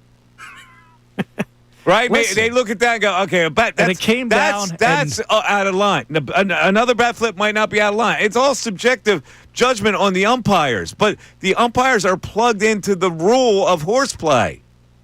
I don't get how you could suspend the kid then from a Little League standpoint if all the rules are not... It's way too subjective. They threw the kid out of the game. That's step one. Step two, when you throw a kid out of the game, he must be suspended for another game. I think they should be able to reserve the right to go back and say that was nonsense. That was a BS ejection from the game, and we they put you back already in. met on it. The umpires congregated and met on it. They discussed that then. I respect Little League umpires. We need more of them. But who are the three guys to tell this kid that he can't play in the next game? Like that should come down from the board of directors at Little League. They're not telling him that he can't play in the next game. The league is telling him, not the umpires. Yeah, but the umpires kicking him out of the game made that decision for the league. Right, because it triggers the second thing, which is you get suspended for a game. If this wasn't just like caught in on video, hockey, when you fight, you're suspended for the next game. It's just like in college basketball, when you get thrown out of a game, you can't play the next game. So if this was not caught on video and you read it in a newspaper, you would hold the same judgment on it? Or since it's so egregious, the bat went 20 feet in the air? All I'm looking at is what the league rules were set out to do. The league rules were set out to avoid things like that. If you do something like that, you get automatically thrown out of the game. If you get automatically thrown out of the game, you automatically miss another game. It's simple. It's ABC. I just don't interpret a bat flip as horseplay. Well, okay. Well, then you should have been an umpire that day. If you were an umpire, you would have had a chance to argue that throwing a bat 20 feet in the air is not horseplay. But to me, evidently, the three umpires, there were at least two of them that said it was. But to me, it comes back to like the Phil Cuzzy thing from a couple of weeks ago. Just because I'm not the umpire that night doesn't mean I don't know what a ball and a strike is. I know what's fun and I know what's not fun, and a bat flip is fun. To you, it's fun. To an 11-year-old kid, it's ridiculous to throw a bat 20 feet in the air when it scores 8-0. That makes the score 8-0. Seriously? I would not have done it. I would allow fun. If the kid hit a walk-off home run, go ahead. Kid, knock yourself out. Maybe the pitcher should have been better. Maybe the pitcher should have thrown him a meatball right down the middle where he put himself in a position. Maybe the pitcher should have been better, and that's why the kid shouldn't be suspended. Yeah. Your logic is like back-assward. Good Lord. All right. Are they working? Do I need to reset it? They are working, I think. I don't know. Yeah, they are working. All right. All right, one thing before we get to Uncle Frank here, maybe we have another call. It's on the line as well. I've seen a commercial where the Savannah Bananas are going to be on national TV. Tell me you hate this too. A game. And also they're appearing here soon, right? Saturday and Sunday, yeah. Oh, it's this Saturday and Sunday. Okay, I don't get the Savannah Bananas. Do you hate fun? No. I don't. See, baseball doesn't lend itself to fun. Basketball does. The Globetrotters can spin a ball on their finger, can throw behind the back. They can do wild hook shots from half court. That's tired. They can do dunk. No. I'm saying basketball is different. You can do a lot of more trickery with the ball. Yeah, right. Where can you? What about the Savannah Bananas could be as entertaining? I've never seen a guy. What's entertaining? Do a dance and then pitch the ball. In the high 80s. Doing a dance and pitching a ball is fun to you? It's more entertaining than the Globetrotters in 2025. Hell, I'd rather watch the Savannah Bananas than any other game in Major League Baseball not involving the Phillies. What is wrong with you? There's something wrong with you. You're going to turn on a random Major League Baseball game? What is a baseball game? Baseball does not lend itself to Harlem Globetrotter type activities. It just doesn't. Well, I want to see a guy on stilts pitch a baseball. What fun is that? I don't get it. I don't get the Savannah Bananas. I don't get it. Please explain what I'm missing. Like you can see a guy go out there and sing Sinatra, like the best of them, go out there and then make a play, diving in the hole. And then he comes back, he rips his shirt off, and he does a dance for the crowd. Like what the hell? A guy sings Sinatra? Yeah. What the hell? What are we doing here with this game of baseball? It's America's pastime. You're going to goof it up with guys on stilts singing Sinatra? They're bringing it back. They're bringing the enjoyment back to baseball for a whole generation. What is enjoyable about watching that? What is enjoyable? A baseball game is enjoyable to watch. What is enjoyable about that? These guys aren't a bunch of scrubs. Like, they're actually pretty decent at baseball. They're below independent ball level. They are a bunch of scrubs. I'd rather be on the Savannah Bananas than some 30-year-old in single A. Like, hang it up. Go play for the Bananas and put a smile on people's faces. Is our program director here today? Scott's here today, right? He is here. All right, Scott, this is the last show I ever want to do with this kid. I'll see you Monday. All right. You're going to be here Monday, too? I am. Right back to it with all the notes on the Savannah Ray Dunn took Bananas. Friday and Monday off? Yeah, who the hell does he think he is? I might have to call in sick Monday. Let's get Uncle Frank in here. Uncle Frank checking in. Hold on a second, Uncle Frank. Here we go. Uncle Frank from Westchester. What's up? How you doing? Phenomenally. Jesus. Yo, PG. Listen, you got to bend a little. You're going to give Mike a stroke. I swear to God, I'm doing a show today with an infant. Yeah, make sure the paddles are charged in case his heart stops. You're ingrate. This kid's an infant. Well, everybody's from Calabrese. I don't know. Now, listen, this is society distorted. BG goes, laws are meant to be broken. Then I hear someone on the text board has no problem with forced group sex. What the hell's going on? I don't. So, sorry, I can't help myself. At Bill's Club, and I'm pretty sure this is unprecedented, and it's probably what attracted Bill to become a member. Their bar, restaurant, clubhouse area they lease it out now. It's a Shady Maple buffet. Come on, Brandon. Come on. Shady Maple buffet. Come on. Now, Mike, regarding the infamous Guillermo Montanez bat flip. Now, Brendan, I must approach you again. These kids are what, 10 or 11? It's not. You can't compare to someone in the workforce who's not doing the job. I mean, I coached 7th, 8th grade girls basketball lacrosse for years, and it's an unwritten rule. We go up double digits, we call the horses off. It's just, just what it is. And well, listen, there's a 10-run rule, so that takes care of that. Again, a bat flip when it puts you up 8-0 is like right. I don't know. I agree. I blame coaches and parents for not laying down a lesson for that kid. But since it happened, there is a league rule that deals with it. And you know what? Lastly, that judge set quite the wrong precedent with that ruling. I mean, that's not. You're right. It's the league's issue. that they have. Yeah, you mean to tell me that there weren't enough scofflaws in Gloucester County Court that he could have occupied his time with? You know, for crying out loud! You heard that one?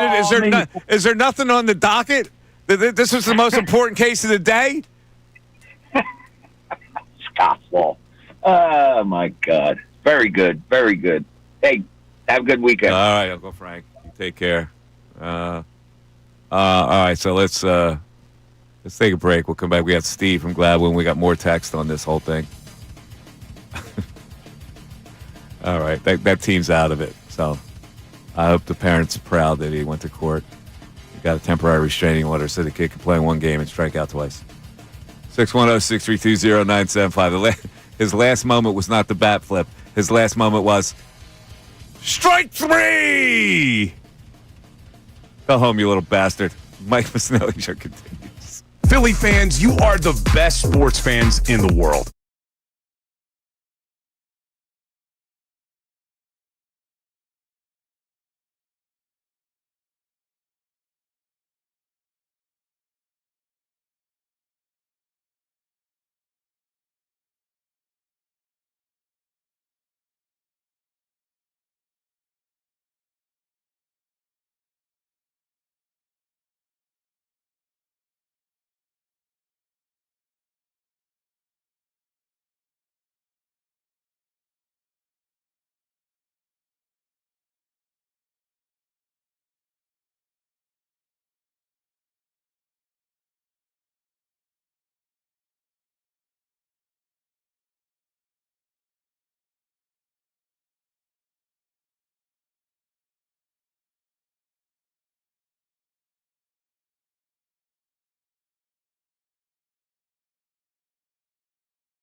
Seven five the Fanatic. I get some breaking news.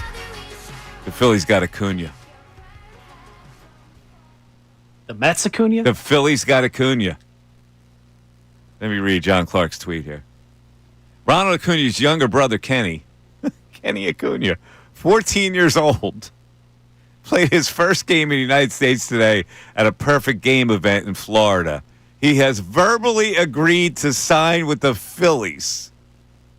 14-year-old. 14 years old. Trade all those prospects. We got an Acuna in the system now. Kenny Acuna. They finally got an Acuna. You're like, that's what I'm saying. Trade everybody now, because in 10 years you're going to be fine anyway. You know, for the last several years, I've said I will quit my job and go and be a scout in the Dominican Republic for the Phillies, and I guarantee you, I will find an Acuna or a Sosa. Somebody beat me to it. Kenny Acuna. Shout out to Kenny. What's the other Acuna's name? The kid from the Mets? The Mets. What is his first name? I think they demoted him to the minors. He's not that great. What the hell's his name? I don't know. It's not Ronald or Kenny. It's a Hispanic sounding name, I think. Now, Luis Angel. Yeah. Yeah, it's Luis Angel. Luis Angel Acuna. Hopefully, it's every other. You get Ronald, who's great. You get that guy who's and now we get Kenny. Hopefully he's a superstar. Kenny Acuna. I like it. Rolls off the tongue, doesn't it? I can hear it now. Yep. All right, let's go to Steve in Gladwin. Steve, you're on 97.5 The Fanatic. Steve. Hey, Mike. What's up, Steve? Mike, does Brendan happen to wear a helmet most days? Why? Why would you say helmet? Because he's been jarred in the head somewhere along the line? Yeah, for sure. Put aside everything about teaching the right lessons and morality. Why doesn't he get that this is how a society works? If in a democratic society, when you have organizations, they put together the rules. Those rules are governed by a group of umpires who make the decisions. Yeah, I'm going to tell you what his problem. Here's what his problem Yeah, is. He's a younger guy, right? And so younger guys are always fighting against the old establishment people who say bat flips are bad. They walk too much. They palm in the NBA. He's one of these guys that wants to exert his opposition to older authority. So he's gone. Bat flips are fun, man. And they are. I got no problem with a bat flip. I don't. But in this particular context, it's against the rules. Yeah, it's against the rules. If you don't like the rules, get the rules changed. Don't just go to court and try to get it overturned. It's ridiculous. Yeah, well, I don't know. The younger crowd seems to think this is a get off my lawn thing, and I haven't approached it that way at all. I am totally. I love the way baseball has evolved into more fun and bat flips and staring down home runs and all that stuff. Now you better be sure that's a home run, or else you got an enemy. Like if you hit a ball off the wall and you go into a trot and it's a single, that's a violation in my book. But a bat flip normally is fun. I get it. But this kid threw the bat 20 feet in the air. The umpires huddled and said, let's do this logically. Would that constitute horseplay? They came to a decision that it did. End of story. Exactly. The kid would learn a lesson from that. Yeah, and it's 8-0. Exactly. Again, and if I'm an umpire and the kid walks it off with a home run, and I congregate, I go, is that horseplay? Nah, the kid just won the game. Yeah, that's a fun moment. And I would have said, no horseplay, no violation. Because I'm fair like that, Steve. Sure. I get it. All right. Hey, Mike, a little aside. I'm the late, great Professor Joe Marshall's son. Oh, okay. Yeah. So are you Chip's brother? Chip's brother, yeah. Oh, okay. I'm the young, good-looking one. Okay, good to hear from you, Steve. You too, Mike. All right, take care. There you go. Name from the past. Joe Marshall was a Temple administrator. He was a great man. Great school. Yeah, that's right. You have an identity crisis. I don't. I know very much who I am. This is the type of guy Brendan Gunn is. Okay, this idiot that I'm working with today.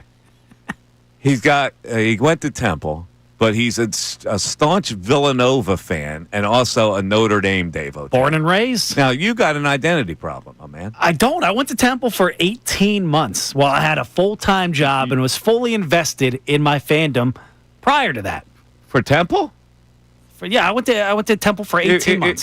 Took the train up twice a week. Did night classes. Okay, so you went to Temple. Your school basically should be your heart. But I didn't Temple. You didn't live there. You just stopped by? Is that what you're saying? You didn't have. So you didn't really have an identity with Temples. That's what you're saying? No, yeah. When I went there, I was 23. Did you get your degree from Temple? I did. Yes. You got a degree from Temple. So everything you're about is from that degree from Temple. Not necessarily. And yet, you shirk Temple gear and you wear Villanova stuff. Born and raised. Born and raised where? In Delco. What does that have to do with Villanova? It's a Delco school, apparently. You don't want to give us Philly. Yeah, Villanova technically is in Delaware County. I wouldn't exactly call it a Delco school. I wouldn't necessarily. I don't like the school. I don't like the people that go there. I just like the basketball program.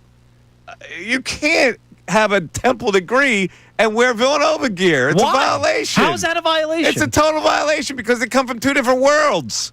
Your loyalty should be towards your college that gave you a degree. Why? I went there for 18 months for a couple hours a week. You earned a degree at Temple University. They made it possible for you to get a job like this. If the Klein College had a basketball team that only represented Klein College, maybe. The Temple as a whole. They made it eligible for you to get a job like this. In which case, I'm gonna say you shouldn't have a job. Long before I went there as a student, there was a guy on the basketball team that I saw at a party while I was visiting a buddy up there. Uh-huh. I go and ask him, Yeah. how do you feel about guarding Arcidiacono this year? He looks at me, and I make a face, and he goes, he's crap. I make another face. He goes, what do you not know what crap means? You're looking there like an idiot. I go, I know what crap means. Going 9-22 like you guys went last year. Got me kicked out of the party. Why is that story relevant? That's why I'll never like Temple basketball. Why is that? That's why you don't like Temple basketball? No, I didn't like that before, but even that was before I went there as a student. Because one guy gave you a bad time? He kicked me out of the damn party. I was living my life. Because you expressed admiration for a Villanova guy. The guy's an NBA player. Who? Arcidiacono was. What NBA is that? What NBA? Is there another NBA that I don't know about? It was a short-lived run. Better than this guy had. I'll tell you that. God. Please, can we go back to the text board? I'm so tired of talking to you today. What do you got on the text board? We got somebody checking in on the text board on our conversation about the I Googled O'Neal Cruz crowd that don't want him is in full force today. Dude is dynamic, a spark plug to this team that they desperately need. I'd pull the trigger on him in a heartbeat. There you go. See, again, you got to look at this guy not as a 219 hitter who didn't run out of ground ball. You got to look at him as a Pittsburgh Pirate who's uninterested. He's just not interested in playing there anymore. Who would be? It's a joke out there. It's tough to play for a team that's going to lose. We also got somebody checking in saying Mike is 100% right on the bananas. It's ridiculous nonsense. Either you love baseball or you don't. Screw that nonsense. See, that's the point. Like, you want to make baseball as entertaining as a Globetrotter basketball thing. The Globetrotters can get away with a lot more shenanigans in a basketball context than you can as a baseball. So a guy fields a ground ball and he throws it between his legs to first base, and that's supposed to be like what? What am I supposed to do? That's more impressive than whatever they're doing with the basketball. What is impressive? You're making the game a joke. Not really. Yes, you are. You're making the game a joke. It's like that's not baseball. But who's baseball is baseball. Either you like it in its current form or you don't. You don't need stilts. You don't need to catch a ball behind your head backwards. Regardless of what you feel about it yourself, do you not think it's helping the game of baseball grow a little bit more? No, I don't think it's helping the game. So? No, I think it's helping a faction of goofiness that people want to see other than baseball. That's what it's helping. It's not promoting baseball. It's in fact, it's doing the opposite. I don't think so. It's not promoting baseball at all. It's promoting baseball as a joke. It's getting young kids back into baseball when they were out of it for so long. It's getting young kids into trickery. So you're blaming the Savannah Bananas for the bat flip is what you're saying. Again, this notion that make a joke of the game, let's have a bat flip, let's walk on stilts and pitch to a guy. I don't understand it. It's difficult. There's always an element if somebody can get hurt, it's entertaining. We also got somebody checking in saying, let's turn the bat flip conversation around. If the pitcher struck out the batter and pounded his chest and said something walking off, does he get kicked out and suspended? Probably in that league he would, because that's not sportsmanship. It's all about the rule. But is it sportsmanship or horseplay? You see that in Major League Baseball all the time now with pitchers striking out guys, right? You never used to see that. But in baseball, if a pitcher would do something like that, he would probably get thrown out of the game. That's what the sportsmanship is about. They're trying to foster sportsmanship at that age in that league. The Little League has a code of conduct. But it's like a nurture versus nature conversation. Like if the kid doesn't realize he's disrespecting the other team, is he actually disrespecting the other team? Or is he being taught that that's disrespectful and thus it has to be disrespectful? He should be being taught that it's disrespectful. And the fact that there's a rule in place should alert coaches that they have to train their kids to be respectful. But what about that is disrespectful? What, jumping off the mound and humiliating a little kid? Little kids, when they strike out, can cry, for crying out loud. They're not emotionally formed yet. How many kids you see cry after they lose? You're going to humiliate a kid who strikes out by doing something like that?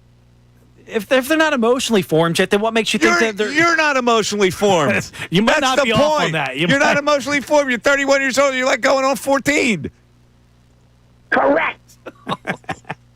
Also got somebody checking in on the Eagles conversation, said he's a season ticket holder. He looked at their survey. It says it could be that much in the future. It's 10 years away. Price increases happen like that anyway. I'm not complaining about it. You're not going to complain about a price increase? You're abnormal, sir.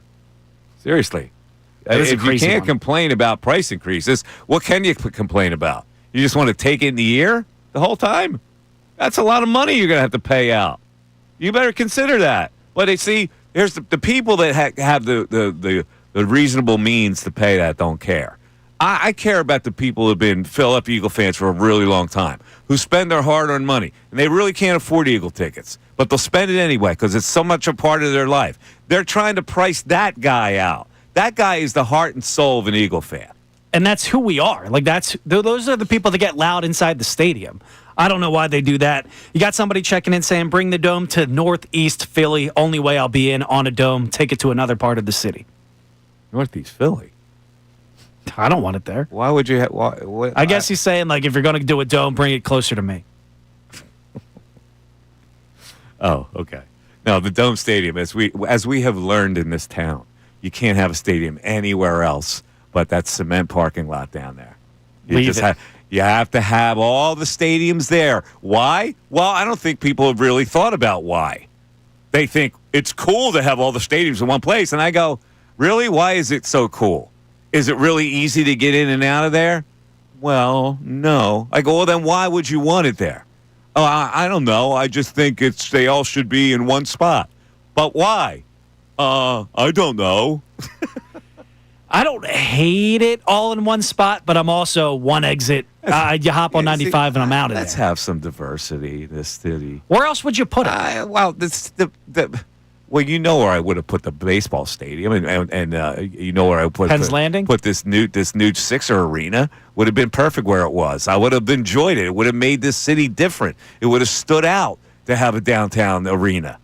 That's where I wanted it. I was in favor of it, but of course, you have to have it in one spot. There's no diversity. There's no outside the box thinking in this city. I think a baseball stadium downtown could be pretty sweet. It would have been cool. They talked about that too. What happened?